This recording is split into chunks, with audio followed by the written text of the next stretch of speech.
You're listening to the Random Thoughts Podcast with Robert Omoto. That's random. Oh, that's random.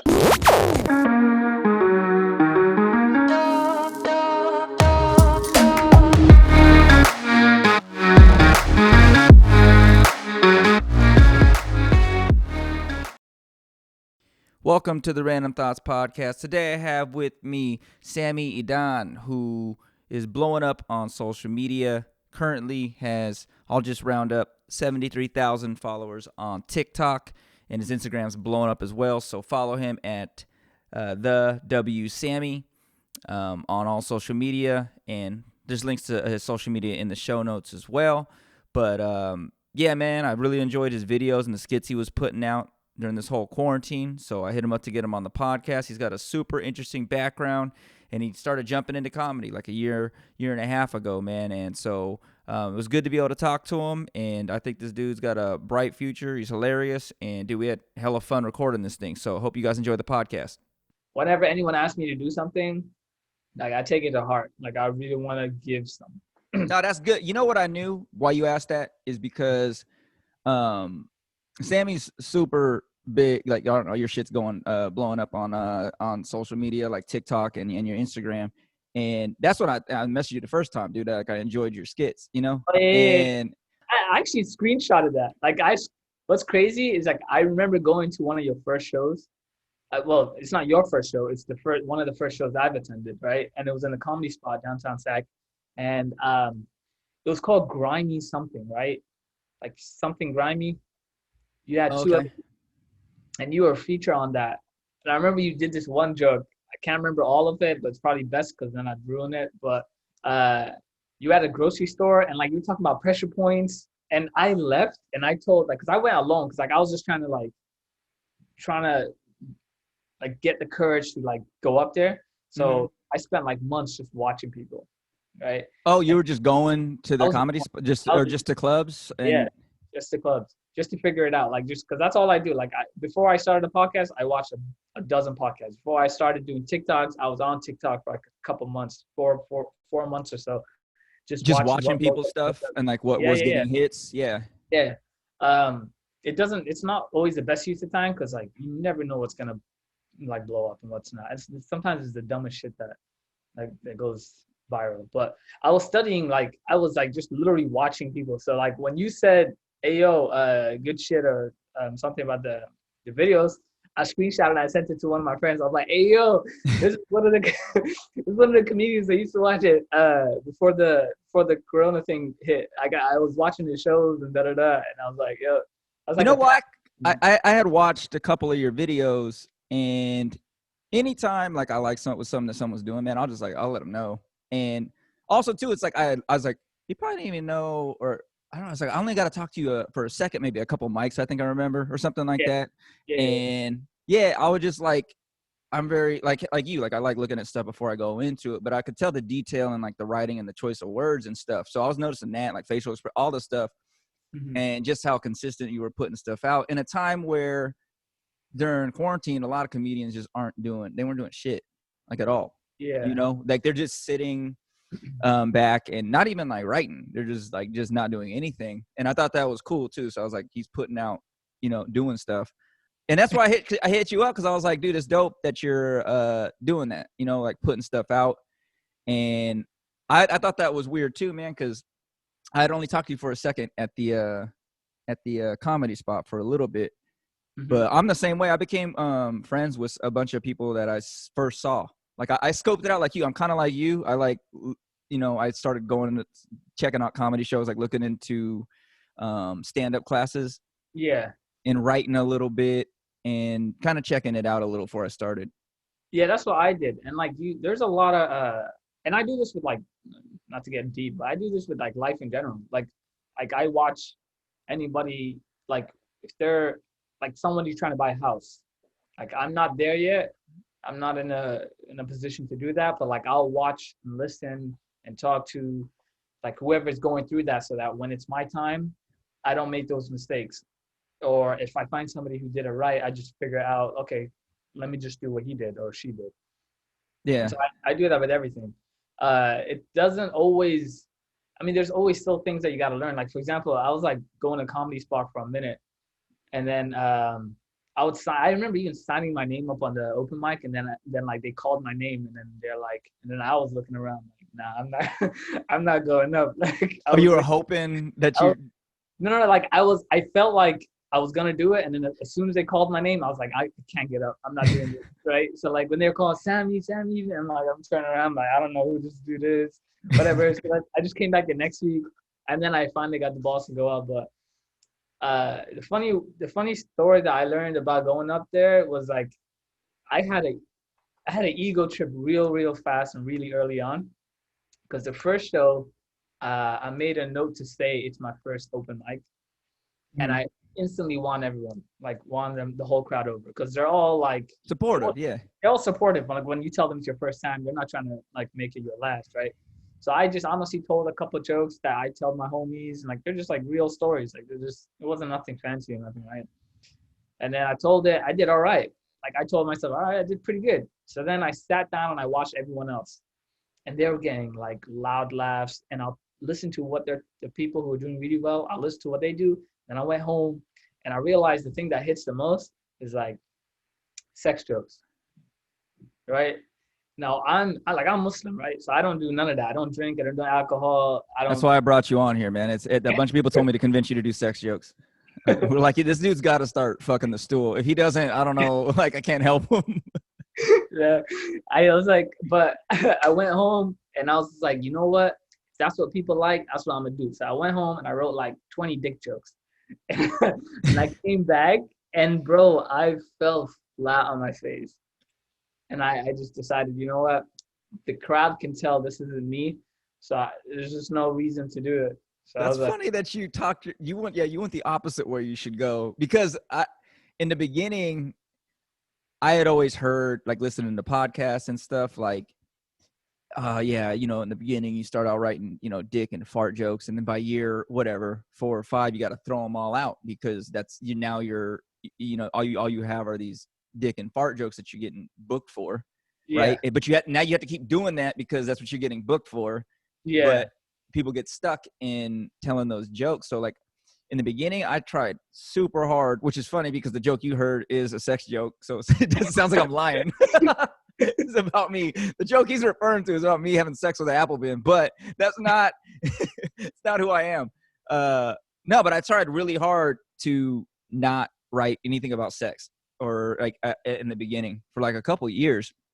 I would write it, but I wouldn't bring it on stage, because I saw people doing that. And in certain rooms too, man, you'll notice like stuff will work in there and it won't work in the other room, you know, based on the crowd. So it could be a bunch of younger kids. I've done that where I've gotten mad at the Comedy Spot because I know it's a bunch of younger people, and I saw sex jokes are hitting, and I want to try something that I've written, which is like, and it's bombing. And I'm like, all right, I'm going to go into a dumb sex joke right now. If it gets a laugh, I'm going to get pissed. And I do it, and they laugh, and I yell at them. Like that. I'm like, I knew it. I was like, this is what you guys wanted. You guys are like, these are making everyone in here worse. Yeah, dude. Because I can't relate. Like, I don't get drunk and go out and do all these things. Like, I'm really just like, I'm almost like a hermit crab, bro. I only come out when I need to come out. I do my open mics. Like I don't go to writing sessions or none of that. Like I literally just do everything in my room. I do every single TikTok besides the couple of ones that I did in my car. I've done in my bedroom. When did you start posting? Like, was that something, like you said, you researched a little bit, right? And then you jumped into it. Were you like, I'm going to post this amount of videos and just see how it goes? Like, I'll do it for like a month and see how it goes. Or were you like, no, I'm going to start posting skits on TikTok? So for TikTok, so I started on TikTok before I started posting on Instagram. So when I went on Instagram, I was just like, yo, that shit was the most depressing 2 months, because the first 2 months I was doing material after material after material, and like on TikTok? Yeah, on TikTok. Oh, okay. And then I was doing like, bro, like I was writing stuff out. Like I was so the hardest part was like not eating away at my stand-up material, right? Mm-hmm. That was the hardest thing. Like, what do I reserve for like online, and what do I reserve for like stand up? Because once it's out there, it's kind of out there, and like it's kind of hard to reel that back in. So TikTok, I was like, I was sat down, I was doing like story times, right? Just do whatever. Then I realized, all right, this sucks. Then I started doing skits, full on skits. And these skits took me a while, like a minute. That's what I'm Right? saying. Because how long is a TikTok? Is it 15 seconds? You can do Or 30? you can do up to a minute, but no one's gonna watch up to a minute. So you got to do in like 20, 30 seconds. That's the sweet spot. 20 seconds is the sweet spot. I remember like I was doing like full on skits, and people were just like saying dumb shit to their parents, and they'll blow up 2 million likes. And I was doing full on skits. Like, nigga, you know how many shirts I put on for one skit? Like, I was playing 4 characters, and I got like 2 likes. I was so I was so mad. I was wearing a blazer, a hat, fucking glasses, all of And those it. things would take hours, right? Hours for you to record. Yeah, not. I wouldn't say hours. I'd say like more so like I think the longest I've ever spent doing one is like maybe 25, 30 minutes. Oh, okay. Like just doing one skit. Imagine like 30 seconds out of that whole 30 minutes, I got 30 seconds worth, and that shit didn't do nothing for me. Like it was just like a dud. You know what's bad too is like after you finish that one, you're like, especially if it's one you took time writing, you're like, this is gonna be the one to hit. Yeah. You're like, you keep checking your phone, you keep refreshing. You're like, oh, maybe it's not updating because it's only. I kept doing that. I was like, maybe the hashtags. Maybe I didn't use the right hashtags. And I'm like, no, like no one likes it. Let me check the hashtags. Nah, they're all there. I was using all the viral hashtags too. Like I was doing shit that didn't have nothing to do with like what I was trying to do. Like, oh, you're just tagging onto the viral, whatever was viral. Going viral. Like, hey, I was doing like a skit about like, I don't know, just skit about like going on a date, and I'll put like Merry Christmas, some shit, because it's December. Like whatever I could use to get it out there, I did, but it just didn't work, right? And I remember I knew like, you know, normally I would like give up on stuff like this, but like I want to do comedy. Like that's everything to me, right? So I was like, I can't do stand-up right now. So the 2 things I gotta figure out in comedy is like, A, you gotta sharpen your stand-up skills, and B, like people need to actually know who you are. Yeah. And so like I can't do stand-up. Let me try to get big on TikTok. And I just kept going. It didn't work. And then like one video that I did not expect did really well, right? And it was like mostly like Muslim content. It's like stuff that only like Muslims would understand, like the way we pray, for example, or the way like, you know, we speak to each other, or like the greetings, or speaking Arabic, or something related to that like sphere. Those are the ones that started doing well, right? And everyone's like, oh man, it's the funniest Muslim TikToker, bro, da da da. And then I realized that I got added to a group chat with all these like super famous guys, like 500,000, 1 million plus, right? And I met with some of them. I met with one of them because he moved to SAG, and he told me, yeah, they're all broke basically. And I'm like, really? 500,000 followers and you're broke? All the TikTokers are broke, you're saying? All TikTokers are broke. No, and they do numbers, like real numbers. Like I'm talking like 20. Oh, I would have thought once you hit like, I mean, I don't know. I don't even know what it meant. Like maybe $250,000 that you could start making some bread. You know, that's why I have you on here, because I'm glad you paid the $300 appearance fee. You know what I'm saying? Like I'm glad. I really appreciate that once it went through on my Venmo. I'm I'm very, very honest with like money. Like in TikTok, I think they pay you per 1,000 views like 3 cents. Oh, no, okay. I take that back. No, it's 3 to 5 cents per 1,000 views. That's what it is. But a lot of the social media, like, isn't it? I always thought that they made money because they got sponsors somehow. You know. So the most I've ever made was from a sponsor, and that was like the coldest water bottle thing, a water bottle brand. And then there's a way to find out how much your videos are worth by going online. There's like this weird TikTok place, like it's like a back end where you can see like how much your posts are worth, like how much you can charge brands, right? But then that all like comes down to like how many brands actually reach out to you. You know, you can go viral, but you can go viral in like Africa and they're not gonna give a shit because like their stores aren't in Africa, so why would they pay you to do promo, right? Oh yeah, all that data. Like where are most of your things? Like do you see it? Can you get all that information? Like where people are? Get all that information. So I think most of mine is like I would say Toronto and London are the biggest cities. That's crazy. You would never have thought that, right? I wouldn't have thought that, but it makes sense now because Toronto and London are like Somali, like central. Okay. Right, so like being Somali, like a lot of people that watch my videos are Somali. Like primarily right now, most of my followers are Somali, and they live in London, Toronto's a big one. Seattle's another one. Minnesota's another one, right?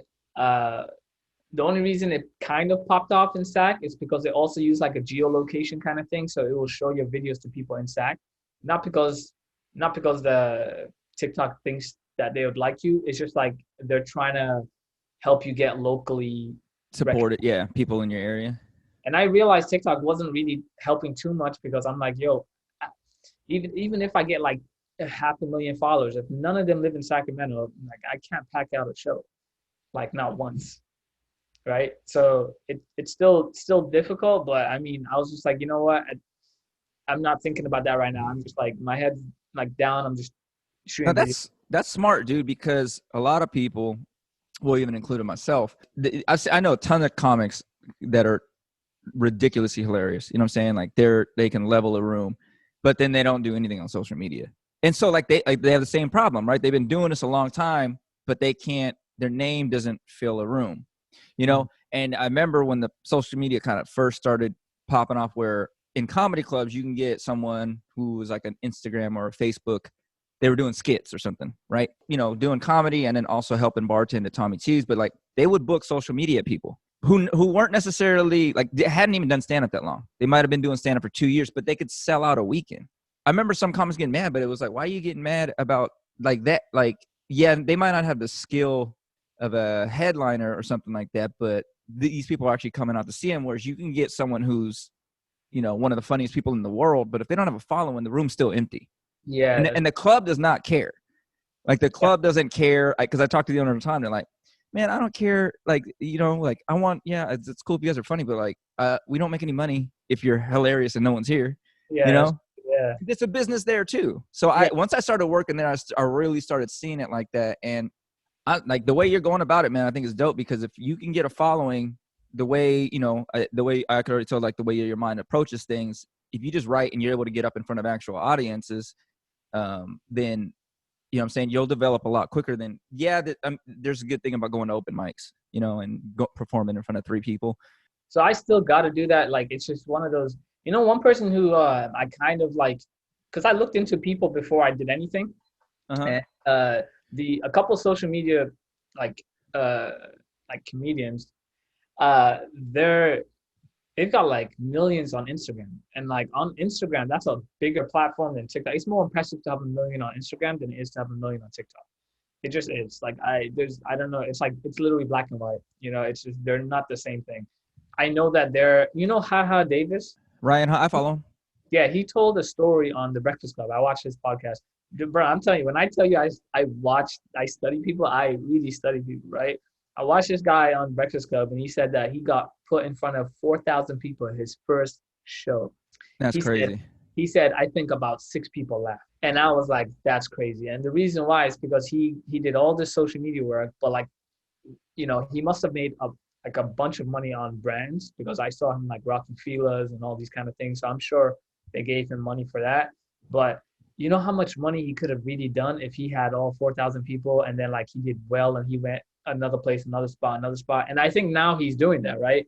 So Right. DC Young Fly, Desi Banks. I've seen DC Young Fly, and I think he was one where he was maybe one of the people who they're talking about in the club, you know, that, and there was another one, maybe Country Wayne too. Country Rain. Yeah. Because he was new to comedy. And here's one thing I will say is those club owners did say sometimes when the social, like that, say that experience, if they're not funny, those people are never coming back to the club. You know what I mean? To the club, like the people who watched. So if they watch someone who packs it, and then they're supposed to be headlining and they were a social media person, they come to see, like they're not, whoever bought a ticket, and if they weren't funny, they're not coming back again. And that's what's kind of harsh. Like that's the thing. Like you don't want to pop off too early on social media, right?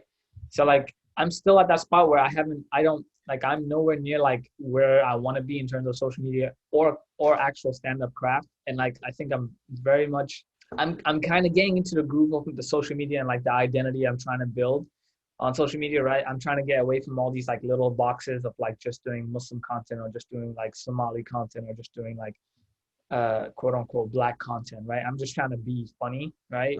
So, but I know for a fact that like if I were to go viral tomorrow, my career would end a week later, right? Because I'm not good on stage right now.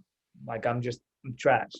And I think that the last podcast I was talking to this comedian in Toronto actually, and he said he's like, you don't want the rocket to take off too soon because people only give you one chance. That's a legitimate thought, and that's actually good that you're thinking that way as far as like having that mind frame of like, yeah, you want to be ready, you want to have the other skill set in case you are given an opportunity, right? Yeah, because you only get that one shot. It's like it's good that you're at least doing this right now during the whole quarantine and building it up. But another thing too, someone told me that they have one. I was talking to Steph Sanders, and he was saying that. He goes, man, what these social media people should do is, he goes, dude, if I popped off early, he goes, I would just host and then bring people that I know are dope, and then they can help me.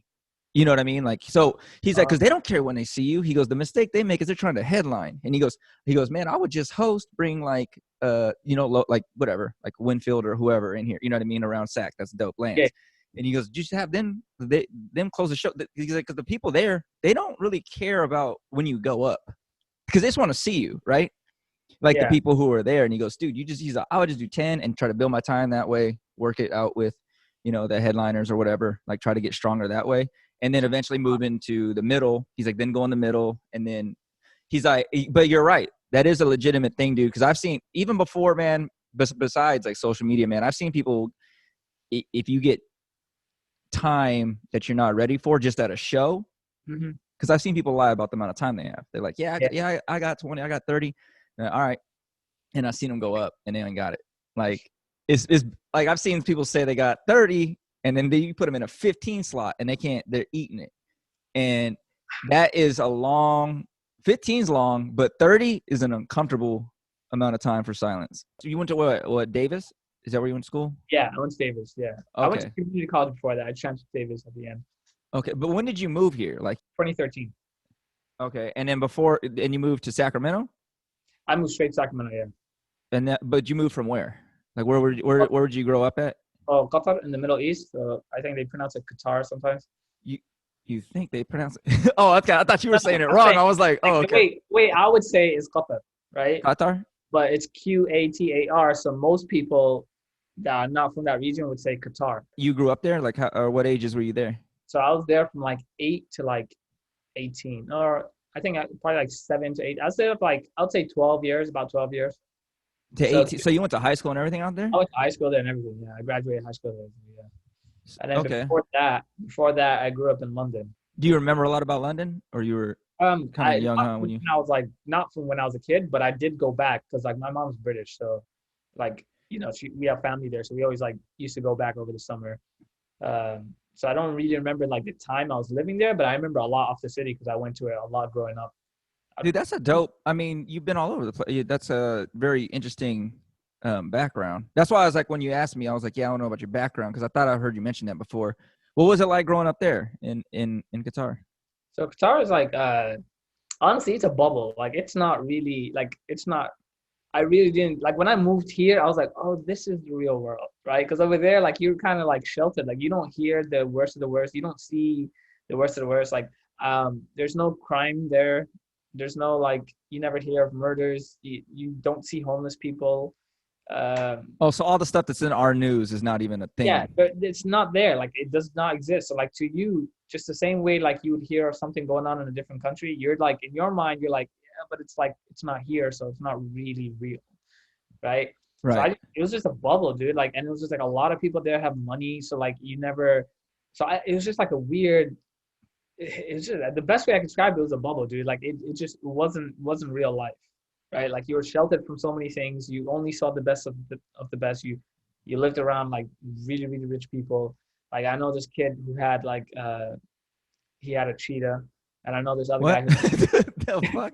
Like it's just like that. It's like, dude, like some people here is like, oh, my friend got corgi. This nigga had a full-grown cheetah, like a fully grown, and another guy had 2 pet lions, like baby cubs, right? They're baby, but these niggas is big as hell. Wait, and that's not even unheard of out there. That is not unheard of. No. Yeah, they just declaw them and like they just keep them on leashes, and Some of What them the they fuck? don't declaw. Some of them they like leave on the farm and they just like actually feed it like livestock and stuff like that. But yeah, it's like weird. And, like my neighbor had like 4 Lamborghinis, and I'm like, and I had to go to school in a Toyota, and was like, you know, life's good. Dude, I So looked that up too before because I saw that you're from there. I'm like, dude, they're like the third richest country in the world, like per capita. yeah, it's Like they're like yeah. I didn't know because I was like, let me look this up because I even looked at where it's at because I wanted to see where Qatar was at. Like if I had to guess, it would have been all fucked up.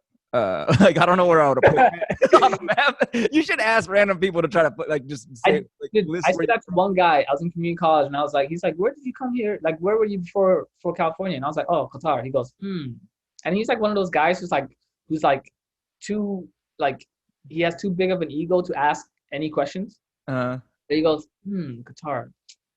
Well, I know that's not in California. And I was like, no shit, dude. That I told him, and I was like, okay, whatever. And then there's this other lady I told, but she didn't care what I said. I said Middle East. She was like, oh, India. I'm like, no, Middle East. She goes, so you're from India? I'm like, no, it's not in India. And yeah, she just didn't give a shit. She kept saying, "Oh, the Indian kid." I'm like, I'm not even whatever. So I was just like Indian to her for like. it was not where I thought when I looked on the map. It's connected to Saudi Arabia, right? In between, is it Iran and Iraq, or like that's above it, right? You know, you're gonna put me on the spot. I never looked on a This map. motherfucker didn't listen. Okay, what are you hiding, dude? You're not really from there, dude. Let's get down to brass tacks. What what is this fake backstory that you've been selling everybody? I know it's on the peninsula, and I think we neighbor.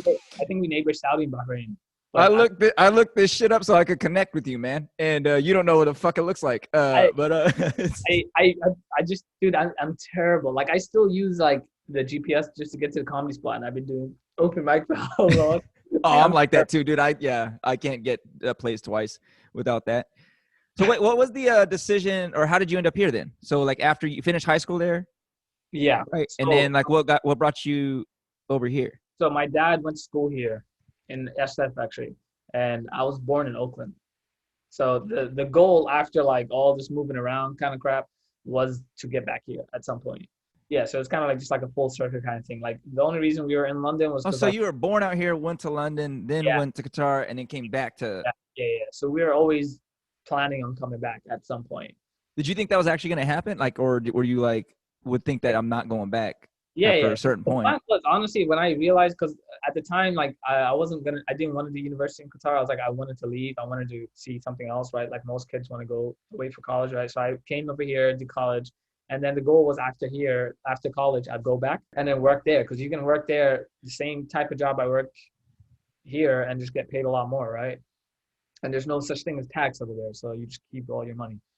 And I was like, that's the plan. And then I graduated, and I was like, well, I don't really care so much for like the money as much as I care for like a quality of like life. And I'm not saying the quality of life is bad there. It's just it's like what you deem to be like quality of life, right? So for me, it's more like I wanna if I decided to do stand up, I could do stand up. If I decided to like do I don't know, acting or something, that I could do that. But I can't do that over there. It's all the why would you leave a city 6 hours away from LA if you want to do acting? Like wouldn't make any sense, right? Was that a thought in your head when you were living over there, though? Did you know you wanted to do something in entertainment? No, I was just honestly, I would have done anything for money. I would have started OnlyFans. If that came to mind, if that was around, I would have gone down a terrible Dude, road. in an alternate universe, I'm doing a podcast with you, and you're just like huge on OnlyFans. Like you're just like, I know this dude. He's from Qatar, man. He just, he shakes his ass a lot on there. I don't. I don't drink. I don't eat pork. But hey, if you pay, there's just oil streams hitting you in the ass. It's like I don't know. He's huge, man. I don't know. Seems like a fun guy. Yeah, listen, like honestly, the only time that I think I wanted to do comedy, I graduated and I was like depressed. And when I graduated, I was like, man, like I don't know what I want to do. And I started work because I was interning at the place I was going to work at. And I was like, I already know how the next 40, 50 years of my life is going to be. And that shit sucks. What'd you get your degree in? Civil engineering. Oh, shit. Okay. Right. So I started interning at some company doing construction. Right. And I was like, if I'm going to do this for the next 40, 50 years, either I'm going to kill somebody or I'm going to kill myself. I was depressed because the thing is, like, it wasn't just like just an internship. It was basically a full-time job with an intern salary. Okay, but you were like you're I gonna was be in in the it. Like, company. I was Yeah. really, really doing it, and like, they were talking about giving me an offer. Like, it was like I was basically, at the desk I was going to retire at. You know But what I mean? is that like your idea or is that your parents' idea? Because I Uh, always feel like with minorities, they have you know what I mean? I always wonder who's. so if my dad had his way, I'd be a doctor, right? But I didn't want to do that much school, and I just wasn't smart enough to do biology and remember all those things. So I What was does your like, dad okay, do? Is your dad in like one of those fields? no. So my dad worked in purchasing. Oh, So okay.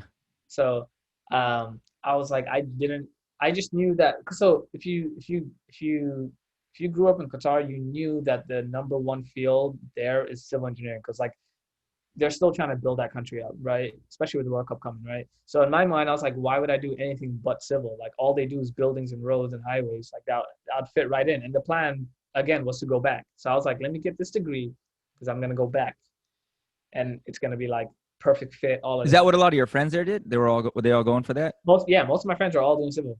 Most of my friends are all doing civil, and so I was like, yep, I'm gonna go this way. And then I was like, halfway, I was like, well, you know what?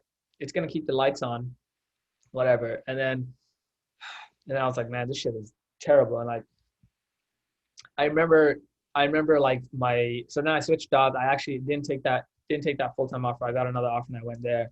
And I remember talking to somebody, and they were retiring, and we threw them a retirement party, right? And it was like maybe my first 2 months working at that job, Uh-huh. and this person was leaving, like, it's a retirement party, and they gave a speech, and they're just like, you know what, this is what I learned from all my, whatever, 55 years working here. It's like, this is what I learned, just have fun and do this and do that, and like ask questions and learn, and it's really going to help your career. And then I just remember, and then he's like, my supervisor at the time was like, yeah, and if you guys are lucky, you'll have a career like him. And my heart fucking came out my ass. And I was like, so you telling me the best I can hope for is to give a speech like that in 50 years? Like, I was so mad.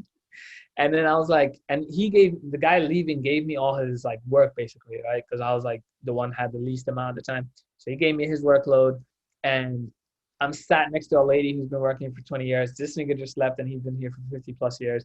I'm like, yo, I'm really looking at my future right now. Like, this is it. And I was depressed. I was like, yo, if I turn out to be like any of these people, I'm going to like kill myself. So I was like, yo, what do I like doing? And like, the only thing I love doing is like I socialize and I make people laugh. That's like what I love doing. So I was like, yeah, that's it. That's how I turned into doing comedy. Did you even tell your dad you were gonna do that, or like how did that like start? Oh, so I would be like, so my dad doesn't really ask where I was. So I was just like, I would go downtown to have coffee, and then I'll just go to an open mic, and no questions be asked. I'll just come home at 11 and no real questions, right? And then actually, I never told him I was doing stand-up at all until I got booked on a show. I got booked on a show, and there was like a flyer with my face on it and stuff like that. So then I showed him because I was happy, like my face was on something. Mm-hmm. Like, look at this. I got a show. And he goes, what? You do comedy? Da, da, da, whatever. And then COVID happened. I never did the show. Went away. And then I started doing TikTok. Didn't tell him. I just kept doing TikTok. And one day he walked in, and I had like my lamp tree and a camera, and I was like, so.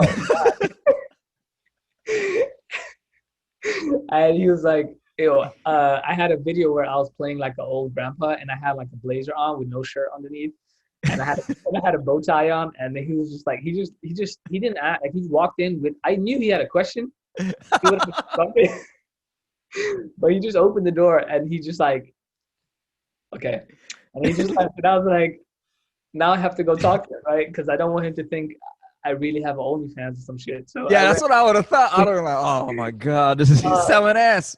He's selling ass. And if I could, bro, I was dressed. I don't know what I was dressed like. My version of like I think if you remember, I deleted the video now, but like there was a preacher video I did. That was my first video ever. I did like a preacher video, and I was wearing a do-rag, a bucket hat, a bow tie, and a blazer with no shirt, and like. Oh, he walked in on your first video? Yeah, that was like the first video I posted on Instagram. The first video that did decent, right? But no, he walked in and I had the basketball shorts, a blazer, no shirt on, a bow tie, and a boot. And I just had to go tell them. I was like, yo, look, I do videos sometimes and you might see them. And then they start popping off. And then I was like, yo, this is what I'm going to do, whatever. And then like, before I got any like real, like, so before anybody said anything to him about my videos, he was just like, oh, you know what? You should open up your own engineering firm and go get your license and like do this and that and the other. He's like, hey, maybe don't do this comedy thing, right? And then I'm like, look, I just don't want to do that. Like I made up my mind. I hate that field. I'll continue working in it because it's a smart thing to do. And I told him I'll work this full time, but after hours, I'm gonna do this because this is what I enjoy doing. And even if it makes no money, and I still believe this truly, if I don't make any money doing comedy, I didn't waste a day, right? Like I truly feel more fulfilled doing this than I would have felt doing anything, right?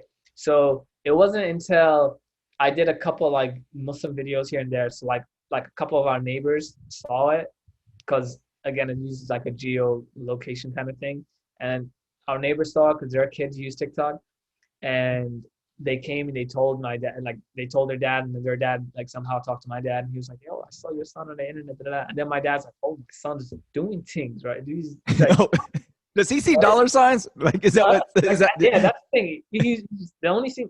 Whenever I tell him, "Yo, I just got like another 1,000 followers or something on TikTok," he goes, "Did they pay you?" And I'm like, "No." He goes, "Then why are you talking to me right now?" It's like, I thought maybe you'd be happy. I don't know, like, but I mean, he's like not saying anything, but he's also like, he's at least not against it. I wouldn't say he's an active supporter, but I think he's kind of like a standby, like, you know what, do your thing kind of. So that's where he is right now. Do you think in his mind he thinks it's just a phase? Like he's gonna get, like like if you were skateboarding and shit, like he's like he's gonna put. Because the thing is, so I don't want to name drop, but there's a kid who's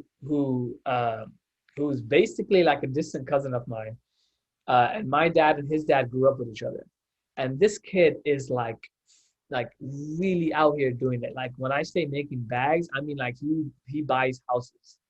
Okay. Right. And this kid, like, he went straight into this. From what I know, like from high school straight into like the content game, just working on that. And now he's like an ambassador for all these things. And I'm like talking like, I don't want to say the things he does, but he's doing very well for himself. And as soon as my videos start to get a little bit of traction, like I'm talking, this kid gets like millions and millions of views, right?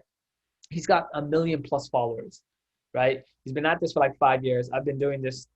I mean, I'm at like 6. I'm like at 6, like 0.06% of what he has, right? So I'm very, very low on the totem pole. But the fact that my dad knows somebody has been successful doing what I'm doing is like, he feels that more at ease. Because he's got I think that's what like minorities, they're more like, they're kind of like monkey see, monkey do, right? Like if they've seen it work, then they believe in it. But if they've never seen it work, they don't believe, right? You could have been the first guy, the first like lawyer, like before anyone knew what lawyers were. The first lawyer that started his own law firm and all these things, they would have told you you're wasting your time. Unless they've met a lawyer before you, making real good money, then they're like, yeah, go for it. That's my son, you know? Yeah. So, But I was the same way, dude, as far as like everything you went through with the office and everything, man. I went straight out of college, got to an office job, and I had that same realization after working there a little bit. I'm like, this is it. I saw someone retire and they just got a shitty watch. I'm like, that's all you get? Like that, and that watch, I was like, that wouldn't even be on the display case at a Walmart. Like that one was, I don't even know where they got that watch. Back somewhere. Yeah, or it was a knife. I think that the options were, I was like, what the fuck are you going to do with that lady? What is she going to do with a knife? It were the two options. I think you get a watch or a knife.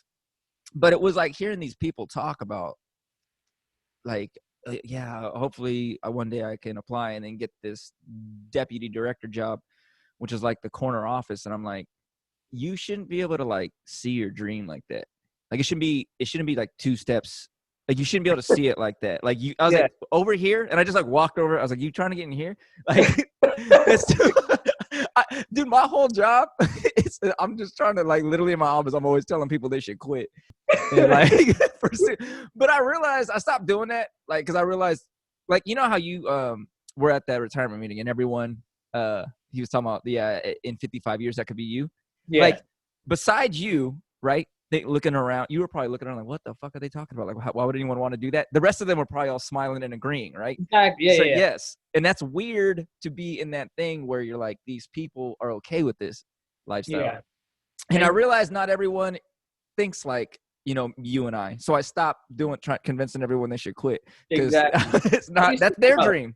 That's their dream, and I'm shitting on their dream. I know, that's the thing. And so I'm like, yo, a part of me is kind of jealous that they're good with that because, I mean, why? I don't want to have to go through these agonizing nights of like bombing and then like saying, yo, is this shit really worth it? And then like doubting myself and then crying and then having like one good open mic per week. And then I'm like, yeah, this is really me right now. And I think that's a daunting kind of future if you look at it. So part of me that's jealous of them is the fact that they're already like good where they're at, like that contentment in their face. Like you want that at some point, right? It's just. Do you? I don't know if they're content though. Don't you? I'm not saying like I would want what they want. I'm just saying like the mind frame. The fact that they're happy where they are.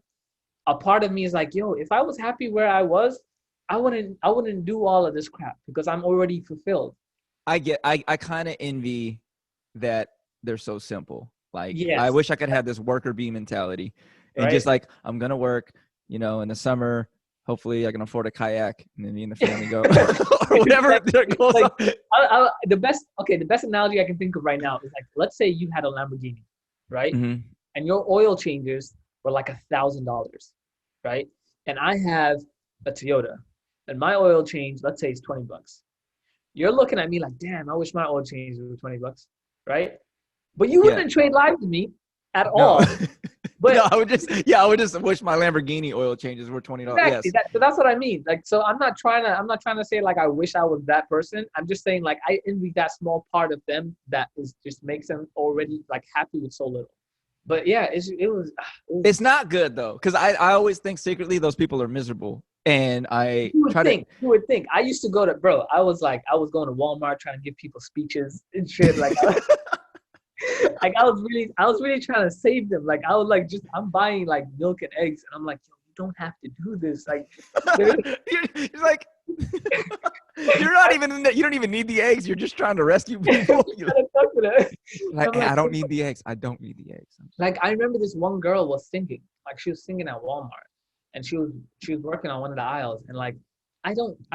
Like there's nothing like I'm not trying to talk to her or nothing like that, but she sounded really, really good. I don't know what she was singing, but it just sounded like it sounded. She was singing loudly?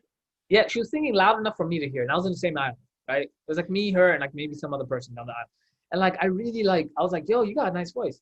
And she's like, oh, thank you. And like she just went back to like stacking the shelves. And I was like, do you like sing? And she was like, oh no, I just sing like for fun. And I was like, you should like sing and then put it on YouTube. Or put it on Instagram and like do these kind of things. And then she was just like, no, I'm okay. And I'm thinking, what the are you doing? Like, just try it. Like, right? You like singing. It's not gonna be hard, right? It's like right now what we're doing. You're literally just talking, but the fact that you hit record, you're making something of it. Like you have something to like show for the conversation, right? I'm like, you're already singing in the fucking cereal aisle. Just turn on a camera. And just record it and put it on YouTube. And like, who knows? You might go somewhere. And then like, and she just wouldn't do it. And I'm like, all right. But and not everyone, that's another thing. Okay. People can have like this like sort of talent or like whatever. And I've seen people be funny, right? Early on. The one thing I realized you cannot do is force someone's passion or their like drive to do something. That's going to be difficult. Like I've seen people like, kind of start out and they were like funny, they're pretty early on and stuff. Yeah. But then they stop going. And I'm like, man, after a couple times, I'll say it a couple times just because I'm like, man, like you should come out because I could see them stop coming out, Yeah. And then like, yeah, man, I might be come next week or whatever. And then they don't. Or people who want to start comedy, You know, Yeah. I'm always encouraging of that because I realized how hard it was. Like all the anxiety that you experienced at the first going up, I did the same shit, man.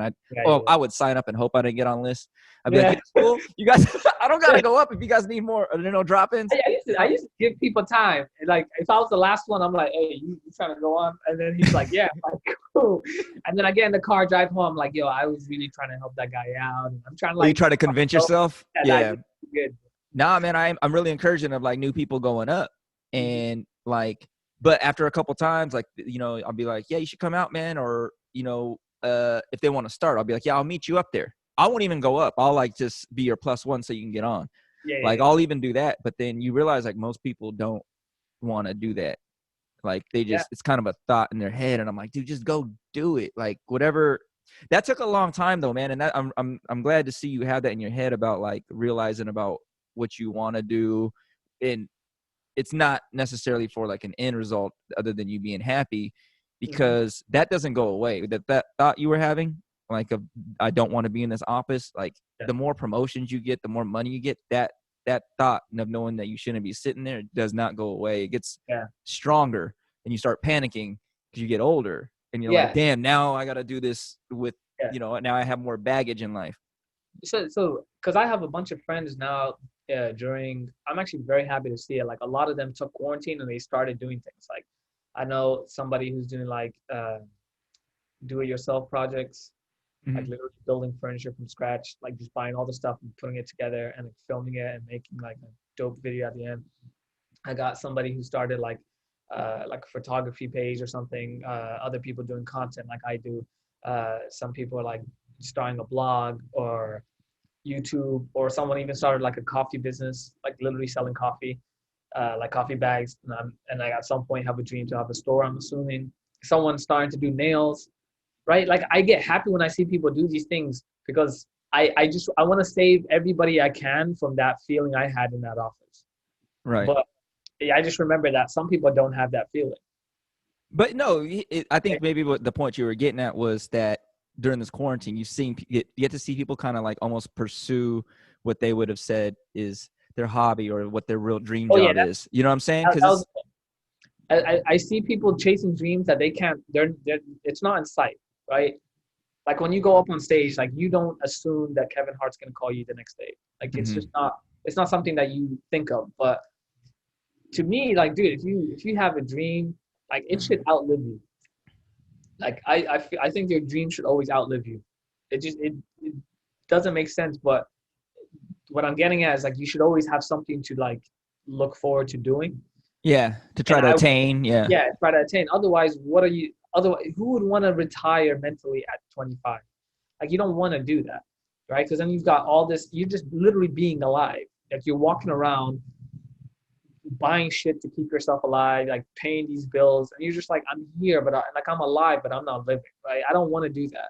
Yeah, those athletes who retire early, you know, they have hella money. They go crazy, man. They're always like getting drunk in public. A lot of them go broke in like 4 or 5 years because they're at home doing nothing. And the most successful are the ones who like start all these different ventures afterwards, whether it be shoes, fashion, or tech. A lot of them do tech, right? I know Kobe Bryant, before he passed away, he was starting up a content business, like content.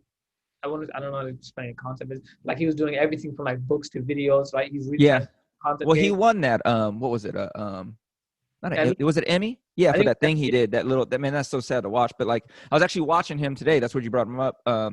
Just watching him on the All the Smoke podcast or the show with him and Matt Barnes and Steven Jackson. Oh yeah, All the Smoke. Yeah, I love that thing. But it's just hearing him talk, and it was just like, man, dude, he still like had all these things that he wanted to do, and what you're saying, like his wife's still gonna like continue with those projects, or like people see him and like we'll pick him up. Yeah, I just never want to wake up one day and saying, yo, I ain't got shit to do today, and I don't have anything I want to accomplish in the next year. If you wake up in the morning and you don't feel as though like there's anything to accomplish that day or for the next 2 days or a year, then like what are you doing? Right. It doesn't make any sense. Like I guess my biggest disappointment is being stagnant. Yeah, dude. That's a terrifying feeling. Yeah. It's horrible. Like I don't want to be stagnant anywhere, right? That's why you see so many like there's a huge labor turnover, especially where I work at. Like you just see people going in and out, and it's not like they're getting higher paid jobs. They're like just moving around because they don't like staying still, Yeah. right? So, and the only people that I think stick with one position are the people who are like, they find like, they find someone to shit on. And so that's why they come into work every day, is because they got somebody to shit on. Like that's literally, that's it. I'm Like, like, I'm gonna roast this cat today. I can't wait till he comes in. exactly. And I just, man, one of the jobs I worked at, because I went to a couple of jobs before I got the current job, and there's like the last one I had, like three people would like every day like have something negative to say to me, or about the work I'm doing, or just something to say. Like it had nothing to do with anything. It was just because I know they're going back home miserable. They just want to come to work and they want to feel as though they have something moving on in their life. So they just said shit to me. And I was like, I can't take this. So I just left. One person I used to shit on, right? Because there was an intern in our office, and he used to take. I used to ask him to make copies, like physical copies of something, and this nigga would always photocopy with his fucking thumb there. He'd always, he'd always come back with a copy with like the page I wanted, just with the fucking thumb in the middle of it. I'm like, bro, like stop doing that shit. And he doesn't understand how scanners work. So that's the He's only like, you want me to redo it? I'm like, dude, this dude's a fucking diva over here, bro. The best one I got from him is like where his thumb is like on the corner. Like at least it's not blocking anything. But I'm like, yo, do you know how scanners work? You can just leave it in there and close it. See, he needs to work a job like that. He shouldn't be anywhere else. Like he can't, you know what I mean? He shouldn't be pursuing a dream. Like you tell someone like that, like those are the types of people. Like he shouldn't have aspirations. No, yeah, you need to be here because you're fucking this up. Like you can't handle this. Like I don't know whatever your dream is, but like he needs to be just here. So I'm okay with certain people being like, I'm like, oh yeah, you should be here doing that because any other responsibility. I almost got in trouble for actually trying to motivate somebody because so one of my friends has like a business, like a physical, like a brick and mortar kind of business, right? I remember speaking to one of the workers, and like I was just getting onto this like little groove of being a comedian, like stand up, right? Like I just got booked on one show, like I wasn't shit. Like I had like 3 minutes, I was like okay, right? But like in my mind, I had a dream. I finally had a dream. Like I had something to work towards, right? Like for as long as I known, school and graduating was like the end goal. But like I never planned for after graduating. Like when I graduated, I was like, oh, okay, so now like I never planned for that time because since we could walk and talk, we were in school, right? So I went to this person that was working on my friend's business, and I was like, do you have any passions? And he was just like, I love sports, and I love talking about sports, and I was like, yo, you should start a sports podcast. You should start this and like do this and like, and if you get popping, you could start merch and doing all these kind of things. And the crazy thing is like, he was like, I couldn't tell if he was getting excited or not, but I knew that my friend got annoyed at it because he was just like, I need someone that's gonna come into work every day. Okay, stop giving these niggas dreams. Just I got an empty floor out here because you told this dude he should open a kiosk in the mall, you son of a bitch. And he was just like, bro, like, come on. I'm trying to pay this guy like $13 an hour. You over here selling him hope and shit. Like, leave him alone. Okay? He's good where he's at. Okay. I don't want to do no more interviews. I'm like, all right, bro. Like, my bad. You know why? It's because you experienced something that very few people on this planet get to experience. You know what I'm saying? Like making people laugh. And you're like, you want other people to feel that. And like just like what it's like to just chase something you want to actually be doing, instead of saying like, if you ask any person, they're like, what is your dream job? Someone always has an answer, but this is the best part of doing comedy. It's like, that's what I want to, trying to do what I want to be doing. You know what I mean? I'm not saying I wish if I could just do this full time, then I wouldn't have like you're already a dream job. You're already doing what you want to do. Yeah. And that's been like one of the biggest changes in my life. As far as like me being happy, because I did all the other things, man, like as far as like trying to chase money, different jobs, thinking that like, because I saw other people, you see your peers or your friends, buying house or doing things, you know what I mean, and like boats and shit, and you're like, oh, if I work there, I can get that too. And I worked there, and I'm like, this sucks. He does this every day. This sucks. It sucks. Yeah. This sucks. Like I can't believe like, and that was one of the things. And once I started realizing where a lot of, I think, my uneasiness and worry was coming from is because it's just, your life's just wasting away in like at a desk that doesn't care about you, you know? Yeah. But I saw a lot of people. That's one thing that got me into stand-up, man, was like I'd see people that I knew, a couple people, especially one that I went to college with, man. He was cool with everybody, played sports and shit, and he just passed away out of nowhere. And I was like, oh shit, you can just go like that? Like, cause I was in my head, I hadn't had anyone like pass away that was young like that. And I was like, oh, you can just go? I was like, oh, what the hell do I keep waiting for then? Cause I kept being like, I'm going to go try stand up when I'm done writing this thing, which would have never happened. You know what I mean? Like I was always just like, yeah, I I want to remember finish. just one guy open mic told me, same guy that put me on the first show. He said, Sammy, don't ever say one day, because the minute you say one day, it's not gonna happen. Because 20 years later, you're gonna be like, oh shit, right? And so I just never told myself one day. I was like, yo, I'm not gonna wait on this. I'm just gonna keep doing it, and I'm gonna start right now with what I have, right? And I'm telling you right now, my videos are ass. I still look back at some of my videos and cringe. I'm like, I really said that or did that, like whatever. Oh, your TikTok one, you mean? Yeah, my TikTok videos. I look back. But you wouldn't have known that though. Like the only reason you know that is because you did them. At the time, you thought they were good, right? Like that's the thing. You have perspective to look back now because you've gotten better at it, and you can see that wasn't. But at the time, you were like, "This is you spit." It's not like you didn't try. I even had videos that I was doing, like the ideas I had sucked. And as I like, but I knew, like, it's kind of like how you have to write some jokes, but you don't perform them, kind of just to get it out.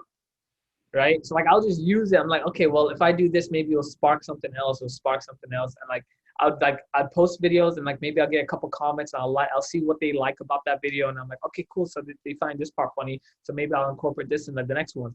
And like, it'll go from there. So, but this dream of like just starting out at something and being like even halfway decent is like, it's a myth. Like you have to start bad. Yes. Right. And just get better. And so for me, it's just like, I don't say one day. I just like, I'm gonna do this. And that's something I wanted to ask you is once you started getting more hits on videos, did you start feeling more pressure about the next video you were putting out? Because you started getting more, you're like, oh, fuck. Because do you have like a list of things that you want to do in the future? Like, are you constantly writing down skit ideas? Okay. Yeah, I'm constantly writing videos, but my biggest fear right now is putting myself into like a little small niche. I don't want to do that. Right? I know people like this certain thing that I do, but if I keep doing this, that's who's going to be. Yeah, okay. Be that guy, and I don't want to be that guy, right? So I try to like move it around, but yeah, no, it was a lot of pressure because once you had a few, some people liking your stuff, man, that. Do you care less now? Like because you're used to putting them out, do you not get so emotionally invested in whether this thing does well or not, and like, hey, I think this is good, I'm gonna put it out. If it does well or bad, that's whatever. Yeah, it's easier now. It's definitely easier. And the thing is, like, for me, it's like when I first started doing the videos, I was like, yo, I have no one but friends on here, and I know most of these people are not gonna care for my videos, and they're gonna see it and just like scroll. Like, when I say friends, I don't mean like every single one of them is my best friend kind of thing. But like, I just like, there's people I met here, went to college with. Yeah. I've been in gatherings with a couple of them. But I'm just saying, like, it's just as human. Most people don't want what's good for you. They just don't. That's just human nature, right? So I was like, man, all I have right now is friends. This shit's gonna like tank. And I just put it out, and like, a few of them liked it. Most didn't, just like I thought. And that was the time when I was like most anxious, because I'm like, yo, everyone's gonna turn around and be like, oh, this nigga is lame as hell. He's corny as hell. I saw some shares on that video. I'm like, I know it's not on your story, so who the fuck is sending videos to? I was like, man, I know there's a couple group chats going right now. Like look what he's doing, bro. What is he doing? But I remember, I always went back. I'm like, yo, I'm really anxious putting this out. But you know what I hate more? Than people talking shit or doing this. What I hate more is that feeling I had in the office. Yes. Like that trumps anything. Like that feeling kills off any anxiety I have before posting anything, because it's weird to explain, but like it's a type of pain that you have. It's like you're empty inside, right? And so I'm like, I don't care what anyone says. The whole world can say I'm corny as hell. But if I have to turn around and go to work tomorrow and I feel like this, there's nothing worse than that. So I'm just going to go for it. So I kept doing it. And then I got to a point where I had more like people following me that I didn't know than I had people who knew me, right? So now when I post it, I'm like, I don't care what, the people I grew up with think, because I already have like a small following that are going to like it just cause, right? Right. Just it's the same type of material. So like the pressure has definitely, it's gotten easier. I can say that it's gotten easier, but I still feel anxious. I'm like, yo, I don't like this. I don't find this funny. So I used to send it to people. I used to send videos to people. I'm like, yo, what you think about this? Like, it did kind of well on TikTok, but Instagram's like, Instagram's like that, it's like that polished kind of place where you put up stuff that you should be proud of, right? Yeah. So I'm like, I don't want to put like trash stuff on there. So I'm like, yo, I used to send it to people. And then I think my friends just got tired of me sending them videos. I started like, they're at work and I'm like sending them videos. I'm like, yo, can you watch this during lunch? Just let me know if it's good. And then like some niggas honestly. If you don't stop sending me your fucking TikTok, you son of a bitch. They're just like, stop sending me TikTok. And I'm like, and they never said it, but I was like, I can tell I'm annoying them, even though they say I'm not annoying them. Like, the fact that you were replying six hours later after when I told you I need a poster right now, just I kind of see like maybe you're just getting annoyed at this. So I'm like, you know what, whatever. But yeah, it gets easier, but that's only because I'm more concerned with. I'm not concerned with like people's opinion. I'm more concerned with like my craft. Like, am I getting better at this? Am I happy with it? So if I'm happy with something, you can't hurt me, because if I'm happy with it, right? Yeah. But if I'm not happy with it, but I know it did well on TikTok, but I don't know if it's gonna do it on Instagram, those are the ones like I post and I just like wait for the comments. I read the first 5 comments. If someone calls me trash, I delete that shit. But I gotta delete it as soon as that comment comes in. I gotta delete it then and there, because if that person calls me trash, you corny motherfucker. Oh shit. Delete. Exactly. So I'm like, I gotta like, that's why as soon as I post the video, I like watch it for like the first 15 minutes. I'm like, someone gonna say some shit. But those are strangers, right? Like, have people been mean in comments on your shit before? Nigga, bro. somebody started this rumor like in the comments. Every comment they'd be like, hey yo, I love like in the last live. I never go live on Instagram, right? But I go live on TikTok sometimes. Mm-hmm. Just somebody started this whole rumor that I like feet, right? They just started it, right? And they keep it up on the comment section. So they always be talking about feet in the comment section. And now everybody that watches my videos thinks that I like feet. So they always be saying random shit about feet. And I'm like, nigga, that's not me. I never said. What did he write? You write, this dude loves. He said something like, oh, yo, that live was hella funny. Can't believe you let us know that you like feet. Some shit like that, right? So I'm like, nigga, I never said that. Were you confused? You were probably confused, right? Like, I was so confused, because now people just be like sending me like feet emojis and like socks. I'm just confused. But the worst one, oh nigga, this broke my spirit, nigga. I took a video looking sideways like this, right? Like I did a video just kind of like talking side to side, and this one nigga called me Phineas from Phineas and Ferb. You know that nigga with like the nose that like, yeah. Call me Phineas and Ferb, nigga. All my videos now have been like just straight on, like. Hey, that's fucked up when someone points something out about you that you didn't know, or like if it hits head on. I knew it 100%. I just thought that maybe the internet would be nice to me, but I'm like, nope. These niggas is rude as hell. So are you able to? Okay, if there's like 50 positive comments, and in there are like 4 mean ones, are you able to like compartmentalize and like be like, all right, you just I'm just like, oh, yo, I don't care what you think. I got like a few people, but if everybody, like, I remember, if like enough people are saying the same thing, it's like, okay, I gotta be cautious of that. And it wouldn't be like about parents or something. Like they would say something like, oh, yo, this isn't funny. Like if enough people say that, then I know that shit's not funny, right? Oh, they're like, give me my 30 seconds back. Like, oh shit. All right, like that, yeah. Just like, hey, yo, this nigga corny. That's how I read it. He's tagging people, be like, hey, check out this. Yeah. I always do that, bro. And I think you know what really like.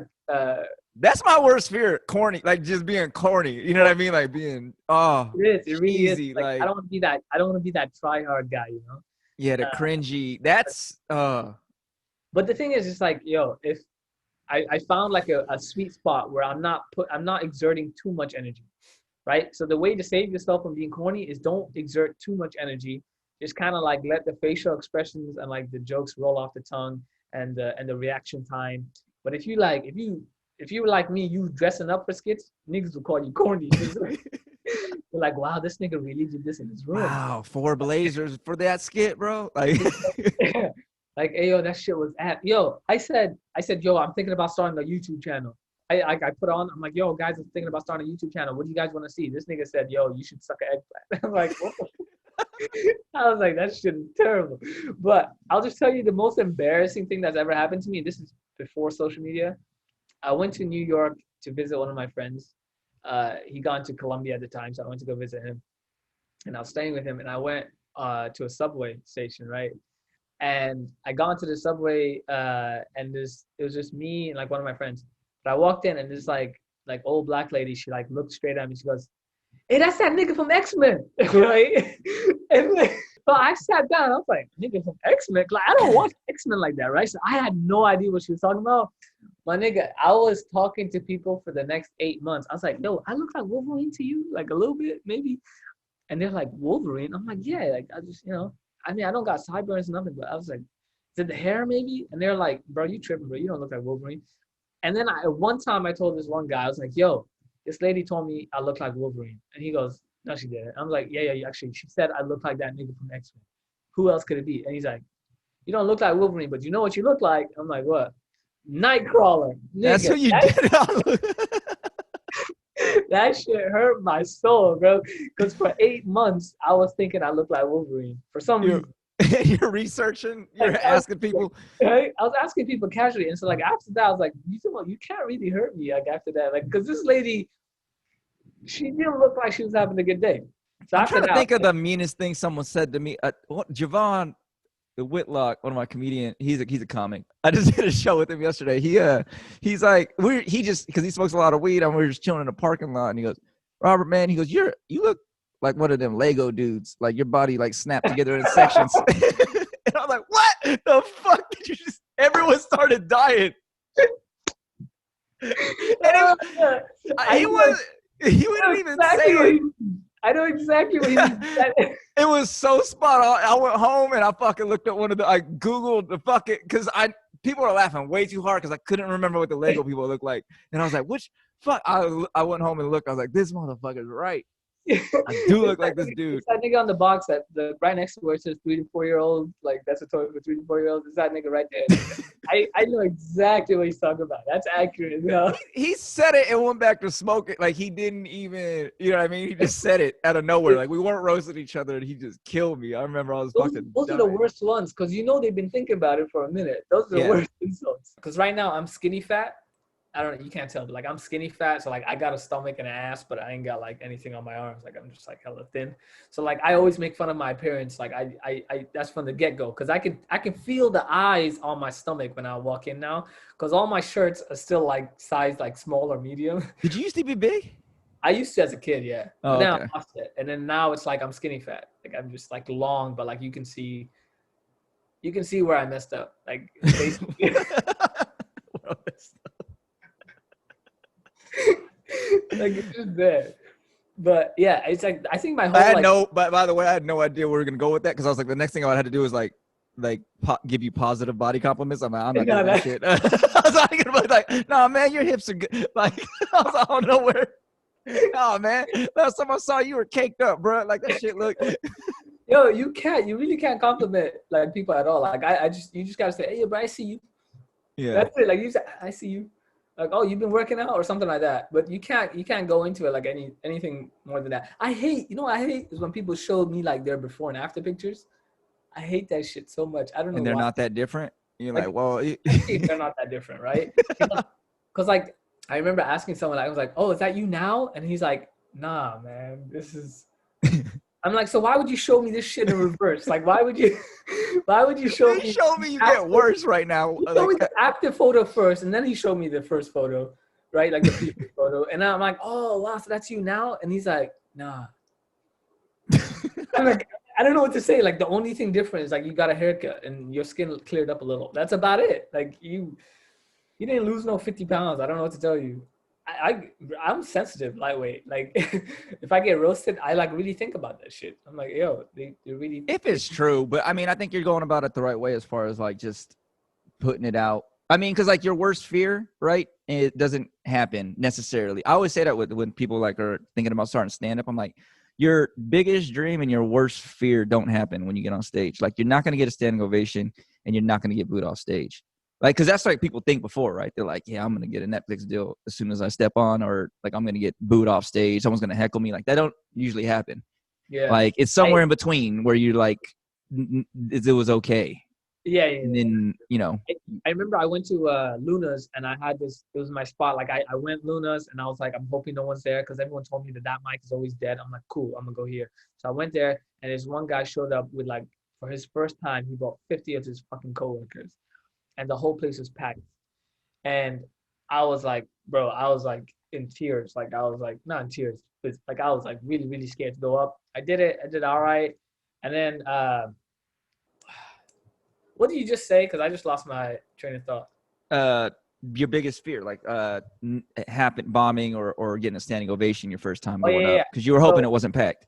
So yeah, I remember I was like, yo, like, so my biggest fear was like I was gonna bomb. I basically got pretty close to my biggest fear.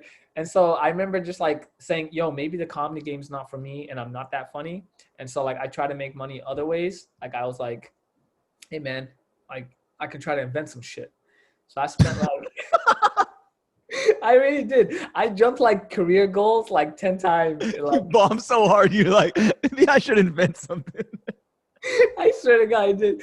I went home and I was like, yo, I'm gonna think. The first thing I thought of was like ways of conserving water, right? Like I was like, yo, maybe I can like figure out a way to like wire this bathroom in such a way where like I'm saving. Dude, I was so hurt from that night. I was literally trying to redesign the bathroom. Like that's how far I went. And then I came up with like I would say like maybe 26 or so inventions that I just wrote down without looking at anything, right? Just things that I didn't like about life and I wanted to fix, right? One of those things where, you know, when you buy shoes and they're not broken into and so they're hella stiff, right? Yeah. So I was like, yo, I'm gonna fix that, right?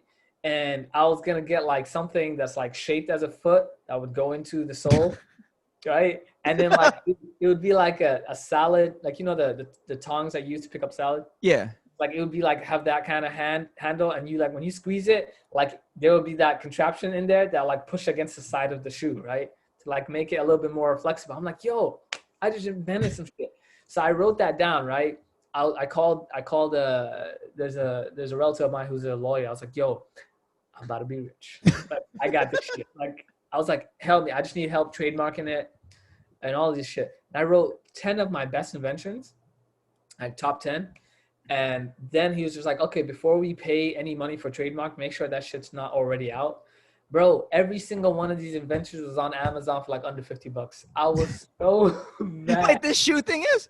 Yeah, $14. That was $14. I was so upset because I was like, yo, nigga, like I'm really gonna be on like the Kohl's rack. Like they're gonna sell this at Kohl's. Yeah, you start thinking like, okay, what Fortune 500 company's going to sell this from? Where do I put it? You start walking down, having these dreams like, okay, I'll go right here. Then my other product will go here. Okay, when I meet Mark Cuban, what suit should I like? Right?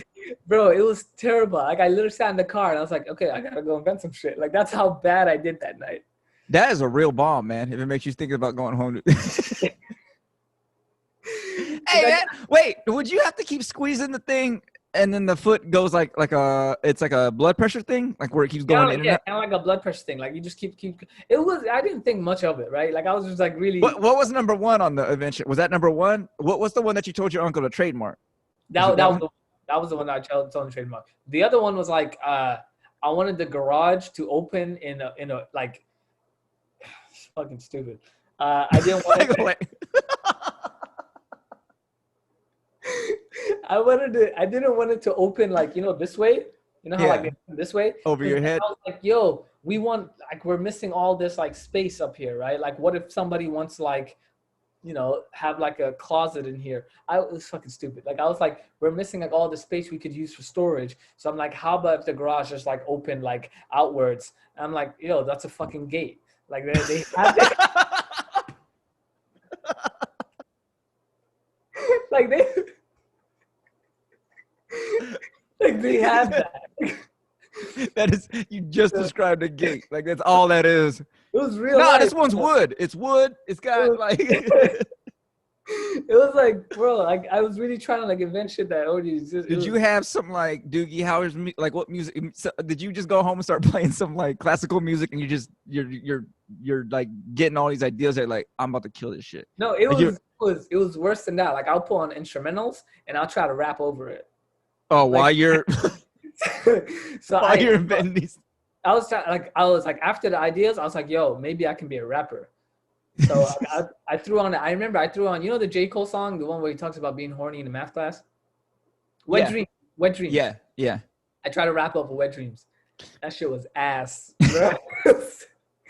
I tried to be a rapper, bro. I tried everything. Like I really, really tried everything. Dude, I can't even clown you for the fucking invention shit, man. Because me and my cousin, dude, back in like I think I just got out of high school, and I thought the same thing, man. I was like, man, fuck this. I'm about to fucking change the world.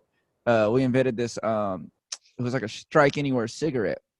Because I was like, man, people are always looking for the lighters, you know? Like they're always like, and you ain't got no lighter. I was like, man, fuck that. So I just put like a strike anywhere match inside of a cigarette, and we went to this invention company. That was on a Fulton and Hurley. I can't remember what it's called. It was like an invention place, and we went in there. We had our whole, you know, like I think we had a notebook, but it was only like 2 pages because I don't even know what you need to write down. But I was like, otherwise, I just feel the. You dressed up like were you in suits? Oh, I wear a tie. I wore a tie and everything, bro. I was like, you gotta be presentable. And I went to the lady, and yeah, we just stuffed a bunch of these matches inside the cigarette, and then told her, and like struck the cigarette. And I don't smoke, so then like I did it, and then I hit it, and I started. You tried to. Yeah, I started like coughing. I'm like, because I didn't try that part. I just knew it was staying lit, but I got in there, I got nervous. I was like, oh, I should hit this, you know. And I hit it in her office, which I don't think you're supposed to smoke inside there. Yeah, I was about to say you can't smoke indoors. I was like coughing, and I told her, mention, and she was just like, yeah, it costs like $1,000 to get it patented. She didn't like. I thought she was gonna be. Maybe that's how I imagined my first stand-up set going. Like, I thought she was gonna be like, "Oh my god, this is the craziest thing I've ever seen in my life," and it was nothing. And she said it cost like $1,000, and I'm like, I ain't got that. I'm in overdraft right now. I can't. That idea doesn't sound too bad. Like, what happened with that? They have vapes now and shit, right? Like, who's gonna? Who's gonna like? Bro, it was just a match inside of. Oh, it's just okay. I just shoved the match. No, but I did think that like maybe they should have some so you don't need, because people still, I guess people still smoke cigarettes and always looking for the lighters. Yeah. Maybe that's still $1 billion idea. Because you're gonna charge a little bit more because you're putting a match in there. Like people could just buy a whole bag of like matches are really inexpensive. They could just buy a box of matches. But how many people do you always say you got to light? You know, I'd be places and they'd be like, you got to light. And if it's like, nah, you could just, and I already had like a sponsor in my mind. I'm like, oh, dude, Brad Pitt could use this in like Ocean's 11, right? He could strike that on a box. I was like, I just got to get a hold of Brad. I didn't know how I was going to get a hold of him, by the way, either. I'll get a hold of Brad. You just like use it, and he hits it once, and I'm like, wow, what was that? You know, that he just did. I'll tell you 2 things. One, I'll tell you like a story of just how like, you know how like you just like Brad Pitt, right? Like you just went from like 0 to hero. Like you're thinking like big. I did that like as soon as I popped off a little bit on TikTok. I had like 5,000 views on one of my videos. Nigga, I started tagging Kevin Hart. Like I'm ready. Already. I started tagging. I'm like, hey, yo, this is the one, bro. He's gonna invite me out. I'm gonna write sketches with him and shit. That shit was like, it was terrible. Like somebody commented on the tag that I did to Kevin Hart, and he was like, "Really?" Like, and I was like, "Oh, that's when you know you fucked up." It's like, dude, no, that could work. Fans don't believe in you. That could. You don't know what could work, because you've heard crazy stories. You know what I'm saying? Like he really might see that, and then like he might like the sketch or some shit. You know what's a crazy story? Is this happened? You know Parker Newman? Yes. Okay, this fool was tweeting about how he looks like Artie Lang's son, right? And you know Artie Lang, he was on Mad TV, he's on Howard Stern's, big comedian, right? Okay. And like he's out in New York, And he just tweeted like, hey, something about like someone said I look like your long lost son. And he's like, oh, that's funny. And then he goes, he said something that's funny. He said, oh, is it cool if I hit you up sometime? You know, I think he just wanted some advice. You know, he's starting new comedy. And the guy's like, yeah, give me like 10 minutes. And he's so socially awkward that he thought he wanted a clip. So he sent him his stand-up clip. Oh, here's my 10 minutes. Yeah. He watched it and thought he was funny. He's like, oh, it's a funny kid. He's like, yeah, man, he fucking flew him out to New York and they hung out with him. When was this? This was like 3 years ago. 2 years. It was Parker just started comedy. He was like just a year in or some crazy shit. I was like, what? That is wild. He hit him up and he said, yeah, I'll bring you out here. Flew him out, like stayed with them, like let him stay in like a hotel or whatever. And then he stayed with him for like a day, like showed him around New York. Mm-hmm. I was like, but the only reason it worked is because he has no social, like he's socially awkward that he didn't know what, like who the fuck would send a 10-minute clip? Because I said, give me 10 minutes and we can talk. You know what I mean? Like then like, I'm doing something. I can see in comedy talk, like, yes, you would think that, but like just, I mean, you got to be outside of that world for a second and be like, yo, he's asking for 10 minutes before he can contact you or like, whatever. Yo, that shit's wild. That's insane. I've never heard that story. But that's what I'm saying. Like when you tag yourself in the Kevin Hart thing, like that's one of the things. It don't work until it do. But the thing is, back to the adventure, I was going to tell you another one where like, I was really like into this thing. I was like, yo, comedy's not working out for me. I can pull up like a bunch of engineers together and maybe one of us will spark something and then the rest of us can work together and like bring this shit to life, right? Bro, we start talking about autonomous cars and shit, right? And like we got, you know, that problem is like when you go on YouTube and you watch one video and then you start watching the next one and all of a sudden you're like 50 videos in. We did this, but like with ideas. But the problem is if you don't got anybody like sort of like checking you, you just go down this weird path, right? Uh-huh. So we were talking about autonomous cars. I'm like, one lady's like, yeah, all right, so how about this? We do like an autonomous car, but it's like Uber, but it's like a lot bigger. And we're just like, nice. Where are we going? She got an Uber, like really, really big. And like, it takes a bunch of people. And instead of dropping them each at their own location, we'll just drop them like some central point and then they could all leave from there. And then this guy goes, hey, yo, that's a bus. And then we spent 30 minutes like designing like where would we try this out and what kind of like company we pitch. Yeah. But that's the thing though, man, because you're trying to just figure out life. You know what I mean? You're like, what can I do? People hit it rich all the time. You know what I mean? Yeah. Someone invented. No, Kevin Hart was gonna strip. He didn't used to strip. He was gonna strip. Was he? Yeah. Like he got some girl told him like, yo, you're kind of cute. You make a bunch of money dancing for these ladies, right? And so like he was practicing a routine, him and his homeboy, like to like some productive song. And then like his brother stopped him. He's like, hey, yo, no, you're not doing this shit. Just go out there and like, he used the term, go out there and get your lumps. Meaning like, just like go fail. Right. And I figure it out. Like, and you'll come back and you get it. And so that's what I did. Then I turned back around. I'm like, yo, I can't be out here designing buses. I got to go back. I got to go back to comedy. And like, I know it kind of sucked and it was hard, but like, I wouldn't even be happy doing any of those things, even if they made me money. Right. Cause like, let's say you make all that money. Now what? You're just sitting there with money. So like, and money was really never the end goal. It was the goal was to be fulfilled doing what I want. So then I went back to comedy. I'm like, yo, this shit's gonna be like it's gonna be a long road. Were you able to go up a lot once you started going back up? Or once you started? Yeah. Okay. I started to go a lot, only because I showed up really, really early. Like no one liked me, bro. I've never done nothing to nobody. Like no. You think that. Because I thought the same thing in comedy, but just a lot of comedians are socially awkward. They're weird. And also, too, until you come out, people don't really, like, know you. So the people who come out more will get on the list. You know what I'm saying? Kind of like how you're TikTok, you know what I'm saying? Like, you just kept doing people know you now off of it. So other TikTokers will know you. But, like, just keep – because I used to think that in the beginning. I'm like, oh, they ain't putting me up because they don't like me. Like, they don't know me. You know what I'm saying? Like, they just didn't know me. I used to take it personal. I'd be like, the person who's running this mic fucking hates them. They don't want to see me fucking be funny. Like, I used to go to Comedy Spot all the time and not get up. all Dude, the time, and I get up. that's the spot where I literally stopped going because I'm like, yo, I can't do this. Just keep going, and then people will know you. You know what I'm saying? And then like you just have to. If you don't get up, whatever, just meet more people. Like you can always do something. Like if I didn't, or watch people, because then you'll watch bad people and good people. You know what I'm saying? And I used to do that. I used to go and not get up, and I'm like, all right, well, I'll just sit in here and whatever. Like I'll watch some people, or I'll try to meet some people.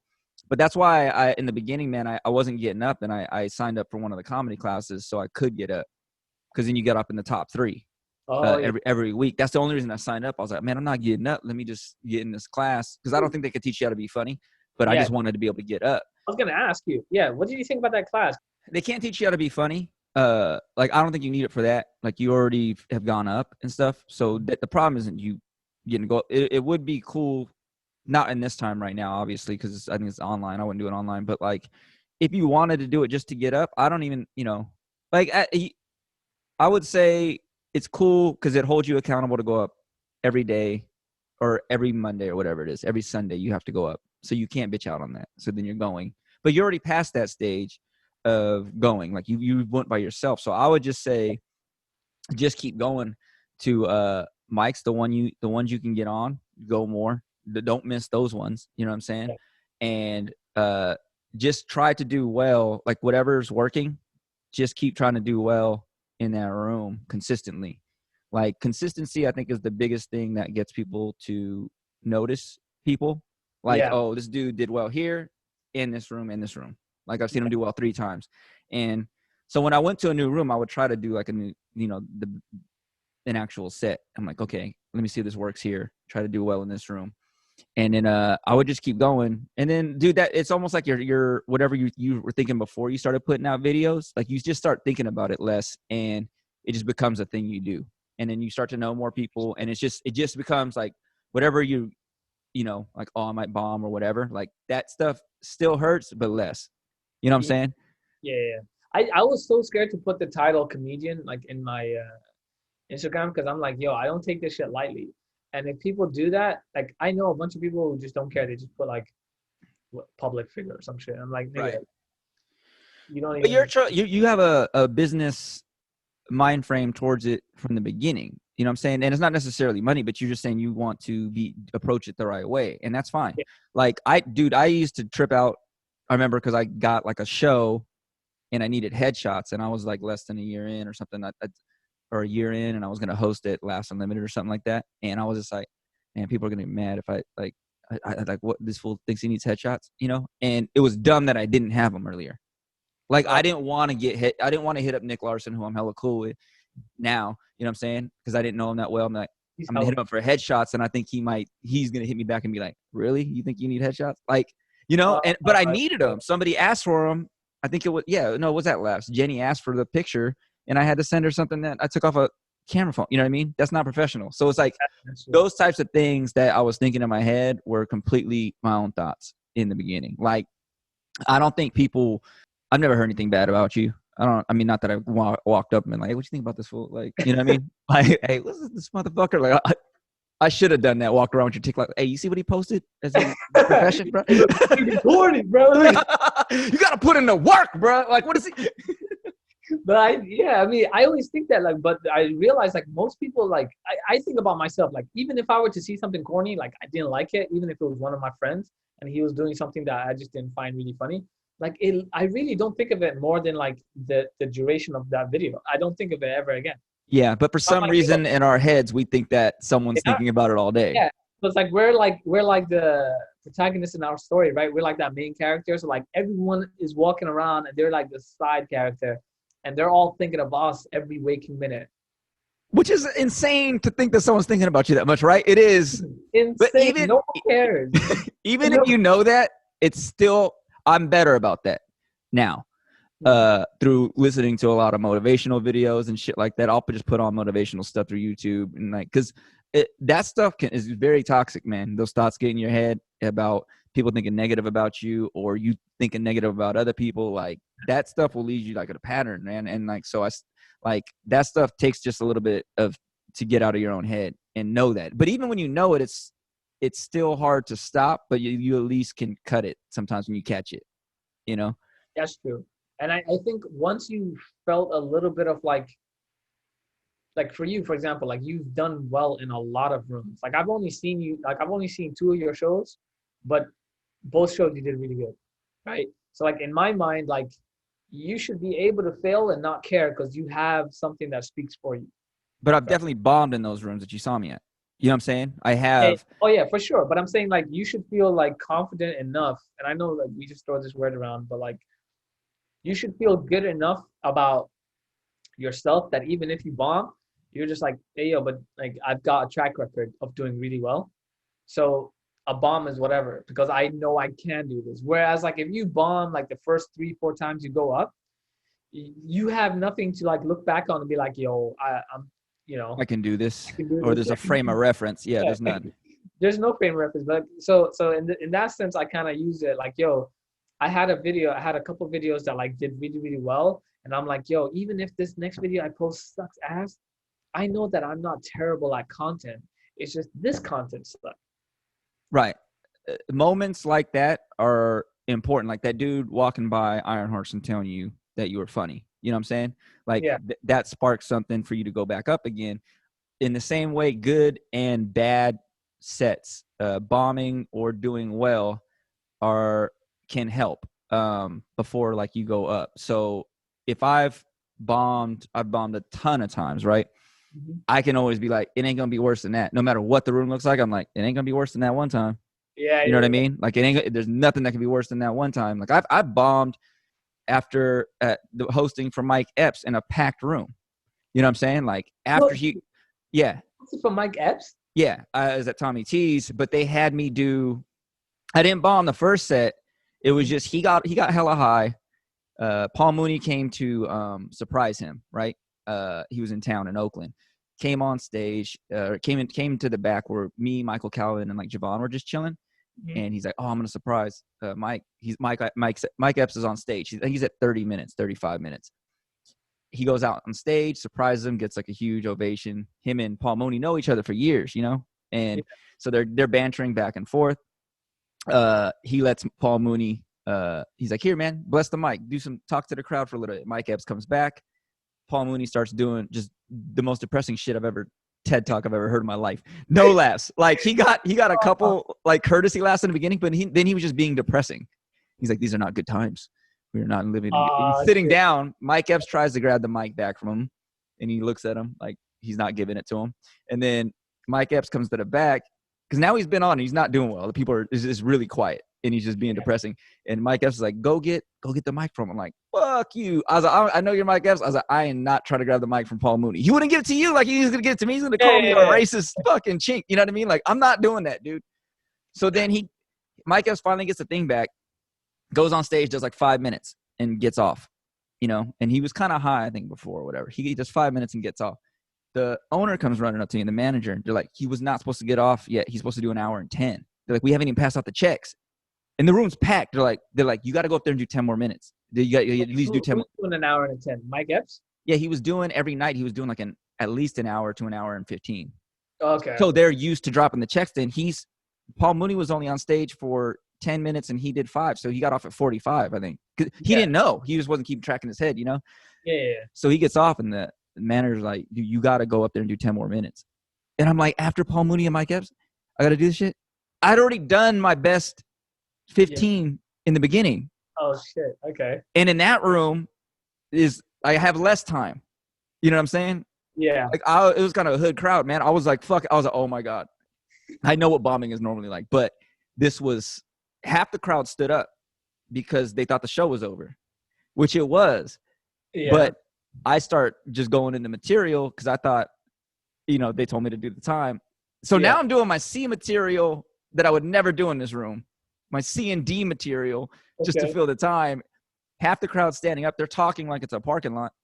And this dude on the side, I remember I just kept telling jokes. I just tell jokes. And the room started to get foggy to me. Like it was just like there's like real like You're passing out. Yeah, I was like real fog. Like I'm like, this is like a dream. Like how bad, like some dude in the front was like, what is he doing? And he's like, we need our check. And then his girl's like, nah, just let him tell us, like, let him do what he's doing. He goes, nah, fuck that. He starts hitting the stage. He goes, hey, bro, we're good on the jokes. We need our check, you know? And I'm like, I finally just told him what was going on. Like, they told me to do this. Like, I don't want to be doing this. So I had to keep doing it. Like, I just started talking to him. But in hindsight, I should have just told them what was going on. Like, hey, guys, they ain't got your checks. And just not even told jokes. Just talk to the crowd or whatever. You know, done some. I still don't know how I would handle that situation. I think about that like once every other day. Like nothing could be worse than that, because half the room was staying up looking at me, like, what is he doing? And it was just like an impossible situation. The bartender and the owner got me a shot after. As soon as I got off, she was like, "Oh my god," she goes, "You need a drink." And I had to do another show right after that. There was another show there was another show in like 40 minutes. So I had to fill that. And then you got to erase that.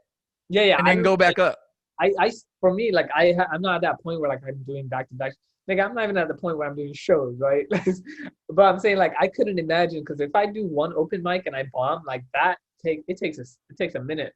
It takes at least a couple of days for me to get out that funk. Nah, right? that's my best advice I give to people if or whatever, because it works for me, is if I bomb, like I want to get up as soon as possible after that. Because you're going to make it worse in your head how it went. Okay. So the time off, you're going to make it seem like just worse, like you didn't even get any words out, you were mumbling. You know what I'm saying? So like go up. If you bomb, if you can, just go to another mic and it won't be as bad. You know what I'm saying? Or the next day, just go and get it out the way. But I mean, who knows? I'll probably tell you that, and then you can bomb 5 times in a row. And you're going to want to kill yourself. I mean, probably, but still, like the things for me is like I doubt my material too, because I'll do my material, it'll work in one room, might work in another room, and then when it bombs, I'm like, oh, this material, like it's expired, like, and I'm like, that's not true, like it just didn't work in that room, or maybe I just didn't tell it the right way this time, or the delivery was off or something. So I always get that, like, I always go back home like, yo, I was working up to this and I got 8 minutes and I was solid 8 minutes. Then I performed that 8 minutes at like high water or something, and I bombed, for example, and I'm like, damn, I gotta start from scratch again. That's not true. But there's okay, and then that's a good example. So if you take in 8 minutes that was working at Comedy Spot and you go to high water, that's a different crowd, right? That's more minorities. It's open bar. Sometimes people are talking and shit. Like it's more rowdy. So sometimes you'd have to start, like I would start completely different. Like I would just jump into material at Comedy Spot. I wouldn't at high water if I felt like I didn't have control of the room.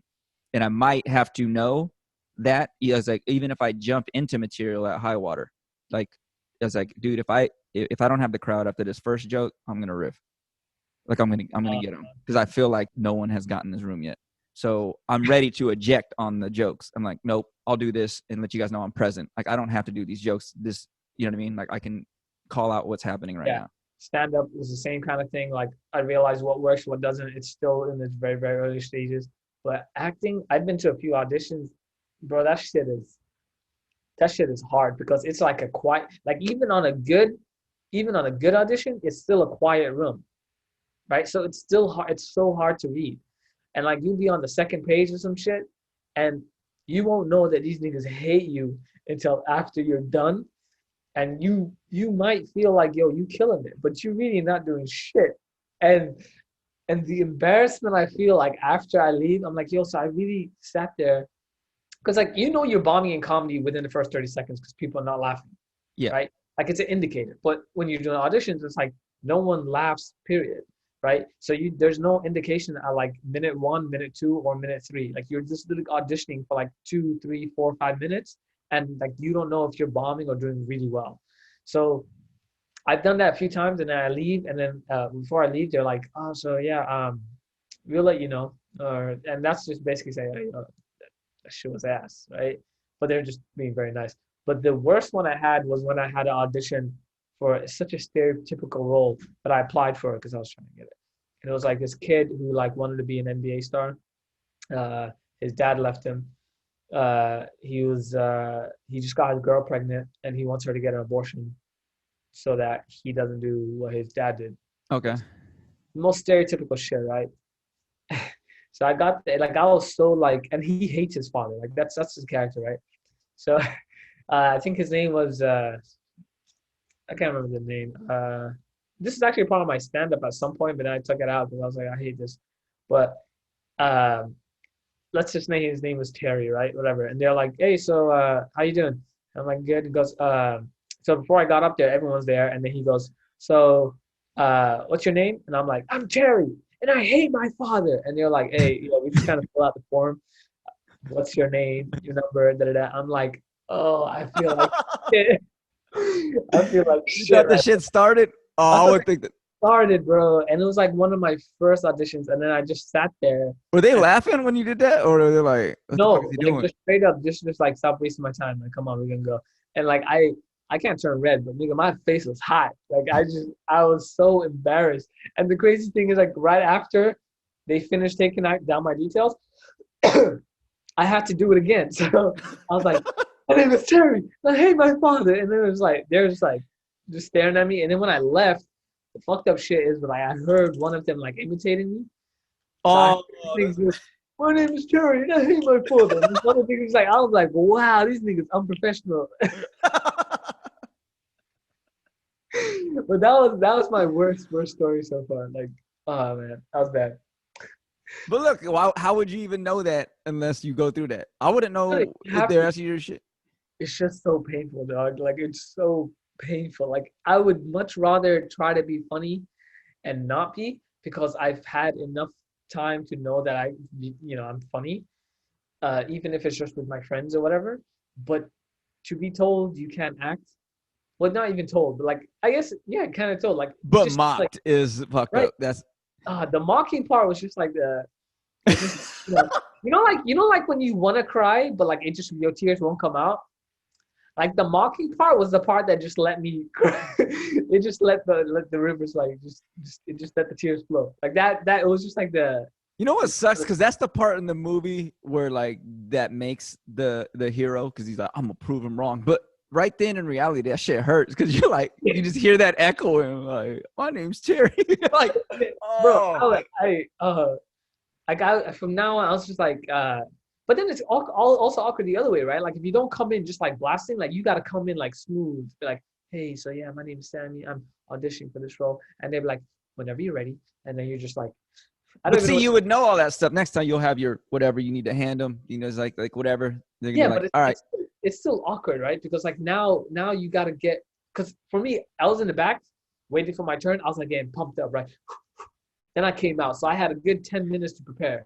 But this time it was like, yo, I explained who I was, da da da. This is my name, blah blah. And now I gotta just like I don't know why the fuck we do this. We look at the ground and we just trying to get into character. And I don't know how to do that shit. It takes me a good 10, 15 minutes to try to get into any type of character. Then like I'm looking at the floor and like within 30 seconds I'm just like, hey, and I'm like, no, what the fuck was that? Like just I don't. This was hell embarrassing. I don't act either, but Carlos Rodriguez, my boy, he fucking. Yeah, I'll introduce you to him one day too. He's fucking hilarious. One of the best comics in SAC. He goes messaging me one day, dude. You want to be in this movie? She like it's a small like role or whatever. It'd be dope. Maybe you put on your IMDb or something like that. I'm like, all right. They needed like an audition tape, and I don't have any of like me doing some like improvised scene of like I think it was like I go to kiss someone and it's like a zombie. They wanted that reaction or something. I'm like, this is stupid. Like I so I sent in this like I was already working on that doing I don't know, it was dumb. Like I'm supposed to have like a reaction, like what the fuck? Like you turned into it. It was dumb. I'm like, this is gonna be the wackest film I've ever been to. It's gonna be some hood dudes holding cell phones. Like, what am I auditioning for? You know what I mean? Like, why am I sending a tape for this shit? This shit sounds terrible. So like I was like, fuck it, I sent it. And they're like, yeah, whatever. Like, here's the script. It's kind of long and shit. And they're like, yeah, you don't have any like lines. I'm like, all right, cool. I don't even reading all this shit then, right? And I go there and it's like up in Auburn. And the day up, and they kept asking me about like clothes and shit, and I wasn't like getting back to them. I'm like, I ain't fucking sending you what like send me some like ideas of outfits. I'm like, get the fuck out of here. You have me kissing zombies. I'm not saying shit. And like, so I get there and I'm like, where are these hood dudes at holding their cell phones, man? Because I'm gonna get the fuck out of here. You know what I mean? I can't believe I drove all the way up here. It's a legit camera crew, man. They rented out like all these cabins. yeah. And like it was a legit camera crew. Like they're like, who are you here for? Yeah, that you park over here. It was like craft service. All these actors are inside memorizing the lines. I ain't read the thing. Yeah, I just knew my part was I was lover boy one.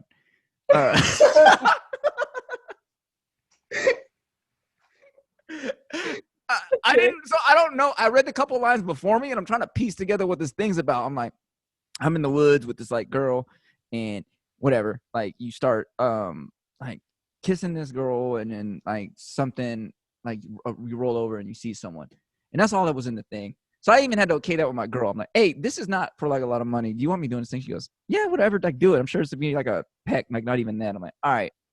So I go to the thing. All these people doing the craft service. I didn't even print out the script. So I'm like, maybe they hand you the script somewhere. Because I was like going to ask them because everyone had the scripts. So I'm like, I didn't want to ask though because they all looked like they had their own copies. And I was looking around. I was like, there's no like table full of scripts. I think I was supposed to print that out. First of all, I think this movie took place in the like 1900s because I was just dressed normal. Like, so I didn't bring another outfit. I brought like torn jeans. I'm like, oh, fuck, I should have got back to that lady. And luckily I had some like thing in my trunk towards like jeans. And the guy's like, you need to get comfortable. Here's the other actress. You guys should get comfortable getting to know each other. And then I'm like, all right, talk to her a little bit. And he's like, brings up and he goes, who's the boyfriend? I was like, I'm supposed to be the boyfriend. He goes up and he goes, okay, I can't have you on scene because like they're gonna be doing like a lot of kissing and stuff. We don't want you getting uncomfortable, getting mad. A lot of times when the boyfriend's there, the significant other won't go all the way. You know, he's like, so we can't have you there. I'm like, you think I'm like her real boyfriend? He goes, yeah. Aren't you her real boyfriend? Her real boyfriend came. I was like, no, dude, I'm like lover boy. He goes, oh, you're lover boy. Lover boy's here. I'm like, what? And he goes, no. He goes, I need to talk to the boyfriend and give him that speech. So I'm like, what? How much kissing are we doing? So like we go to the woods. They have like real cameras and shit, you know? And he's like, you guys go over there. Yes. Yes. And he's like, start making out so it doesn't like or whatever, getting used to it. And I never kissed someone as much in my life. Like it was so weird, bro. I kept because I thought it was gonna be a little bit like a peck. Yeah. The dude's like, no, you guys need to like. You guys came out here. He's like in the script. He goes, you guys came out here to have sex, right? And I'm like, what? Those. Yeah, it's like a park scene, and then I get like murdered. But he films the first part. Like I'm supposed to walk with her, and then sit down a certain way. He's saying all these things, and I'm thinking like, dude, I did not think this was gonna be this. You know what I'm saying? Like this is way more serious than I thought. Like, oh my god, she's a real actor and shit. She goes, what else have you been in? And I'm like, huh? Huh? What? I didn't know everyone there was an actor. There was no other comedians. I was asking if anyone else was. I stopped asking because nobody else was a comic. Yeah. Do we do the first thing and like I lay her down? First of all, we had to do like 5 takes, but like I lay her down the first one, and I thought we got it. You know, because he's like, get on top of her, whatever. You guys start making out. You put her down. You get on top of her. You make out. He's gonna come through the woods with a shovel and fake hit you over the head. Okay. And I'm like, all right, cool. And I thought I got it down. And then you hear them all talking in the corner, like they're like looking at the thing. They're replaying it. And he goes, hey, he goes, it looked good, but he goes, you don't look comfortable at all. Dude, he goes, your ass is way up in the air. You're not even touching her. I'm like, I'm feeling so guilty during this shit. You know, I'm like, dude, my girl's not gonna hold this shit. Like, he's like, you need to get into it, like, more. And I'm like, oh my god, dude. And there's like 30 people watching us, dude. Yeah, that's the part that makes it ugly. Yeah. I had a similar type of thing where like I had to like it wasn't like kissing, but I had to court like a girl. Like I had to like try to like, you know, talk to her and be sweet and all this stuff. And like, nigga, I'm Muslim, so I don't have girlfriends. I don't do any of that. Like I'm like, yo, let me just get married. I'm gonna do this. I'm gonna wait for marriage, right? So in my mind, I've never ever done this. I don't know how to do that. And for me, it's like I'm always like cautious of my own space and other people's space. So then I did the thing where like she like I didn't know this part of the script, but like, you know, you're supposed to improvise. So like if somebody's friend with the other person, like there's just parts that's not in the script that you just do. Yeah. So like, she grabbed my hand while we were like auditioning, and then I was like, what you doing? Like, why are you holding my hand? And so like I kind of did that, and they're like, cut. All right, we're gonna run that back. Why'd you do that? I was like, you know, it just caught me off guard. She's like, all right. And then the girl's like trying to like edge closer. Like now I got past the holding hands part, and like she's like edging closer. And then I was just like, so she was courting me in the audition, right? And then like she was like getting closer and closer, and like my body language was like I was like slowly leaning back. And then she's just like, cut. So Sam, you're supposed to like this girl, right? You're like, I do. You're like, And then I try to explain to her. I was like, yeah, but like, this character, that's his game. Like his game is like, trying to play hard to get. She's like, no, we don't want that. So basically, after the third time, I still couldn't do it because I was so awkward. She was just like, okay, you're dismissed. And I was like, oh damn. shit. She literally said those words. I didn't know what that meant exactly. I thought maybe, okay, just like go to the back. We'll call you back when you're ready or when we're ready. No, nigga, she meant go home like that. You're sitting around like you were waiting to get called out the bench. I went to the back. I sat down and I'm like talking to people and they're like, oh, so are you next? I'm like, oh, I just went. I'm just, she just she wants me to come out here. She goes, oh, okay. And then like 2 and 2, I figured out, okay, I'm not getting called back in, so I just dipped. The other thing is like I don't really even I'll say it anyway. But the Ghost Adventures, Like ghost hunting stuff? No, like there's a show called Ghost Adventures. Nuh-uh. Actual show, like so it comes on some channel like every 2 Thursdays or something, like at 8 p.m. whatever. So I got called to like do it, like I actually even auditioned. I got the part. So I was like, damn, okay, cool. So I went out there and like it was this lady and her house is haunted and I was supposed to play like she was like, you're gonna play like the figure that's like haunting her. Nigga, they put me in a black morph suit and I was a shadow. And nigga, I was giving me this shit, bro. I felt like so offended. I still have the photo. Nigga, I'm in a black morph suit.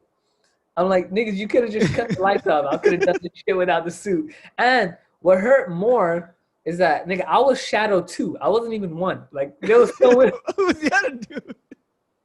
Like, I was like the backup to the Shadow. Like, I'm like, how could anyone fuck up being the Shadow that you need a second? That's like, hella funny. That was the worst part. Like, I was gonna tell people like, yo, I'm in the next Ghost Adventures. And they told me like, even though like you're just the ghost or ghouly figure or whatever, we can still put this on your IMDb. I was like, nah, I'm good. I don't want nobody looking at that shit and be like, oh, he's a shadow. That shit's I don't know what they're gonna do with that film. My audition tape, I forgot. Because Carlos hit me up, so I'm like, oh, they want a comedian, so make this part funny, right? So my audition tape was like when the I'm going to kiss the person that turned into a zombie. I just wrote hella roast jokes. Like it was just, I was like, I don't think they watched the reel. That's all I was saying. I was like, I was so confused why I was there because I was roasted. I was like, bitch, you're gonna have to like I wrote hella funny roast jokes. Like I was just killing her. Wait, you roasted the guy trying to kill you? Like the zombie? Like the scene was like this person you're dating, like you really like, you bring her to this park, tell her how much you love her, and then you go to kiss her, and then she turns into a zombie. And I'm thinking like, how would I really react? And like people are looking, so I started roasting people who are looking at me like, I didn't come with this bitch. She looked different when I got here. Like I'm roasting. So I don't think they watched the reel. Like I don't know what happened because like when I got there, I was like, oh, I'm there to be funny. I'm gonna improvise some stuff. So I was real confused as to like what this scene was like. I'm intimate with this chick. There's no fun. I was like, hey, there's nothing funny about this. Yeah. And like I'm seeing this guy walk around with a pocket watch and shit, and he looks real old. And I'm like, what is this movie about? Like I don't know what this movie's about. I thought it was about zombies. I thought about to roast some zombies, and they fucking man. It's about some like they run a bed and breakfast, and they're like the family like murders people, and it's an investigation with like another town sheriff because people keep disappearing. Oh, Well, like they killed. Yeah, they keep like whatever. It's like a hostel type thing. He kept telling us to keep practicing while they were setting up lighting and shit in this forest, and he's like, "Go practice over there, keep making out." And I'm like, for how long? Because like I was kissing this like girl, and I'm like, I don't even know her. You know what I'm saying? Like we had small talk before, and I'm like, and I was like, how was that? She goes, you seem nervous, and I'm like, really? And she goes, yeah. I'm like, oh, I thought that was good. But so then we kept doing it, but I was nervous because like my ass, I literally thought like my girl's gonna come out the bushes and murder this bitch, like for real. Like I swear to God, like this is not what. Did this ever come out? Huh? Did this ever come out? It's supposed to, but it's one of them things I ain't gonna like let nobody know. Okay, cool. So yeah, I let the shadow die. Like I didn't. It's like I don't want that shit. I'm like, nah, man. No, it was terrible. And you know what? If I see the cut and it's like just me real quick and it does it, Then maybe. Okay. Dude, it's been good talking to you, man. Like fucking I'm glad we gotta do this. You're at Sammy. Oh, the That's W. Sammy, huh? Go follow Sammy Edan on all social media at the W Sammy. You can follow him at the W Sammy on TikTok and Instagram. And go kill some time, man, watching his TikToks, man. They're short, but they are hilarious. I recommend the one where he's like an FBI tracer, an Uber driver, or even the one where he's like more recently just taken a class for the third time and he's just killing it. But guarantee that you'll die laughing. So go follow him. And yeah, thanks for listening to the podcast. Thank you for listening to the Random Thoughts Podcast with Robert Omoto. Please subscribe, share, rate, and review. Go to www.robertomoto.com for more information. And we'll catch you next time.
Thank you for listening to the Random Thoughts Podcast with Robert Omoto.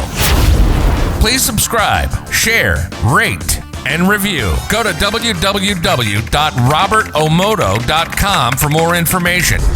And we'll catch you next time.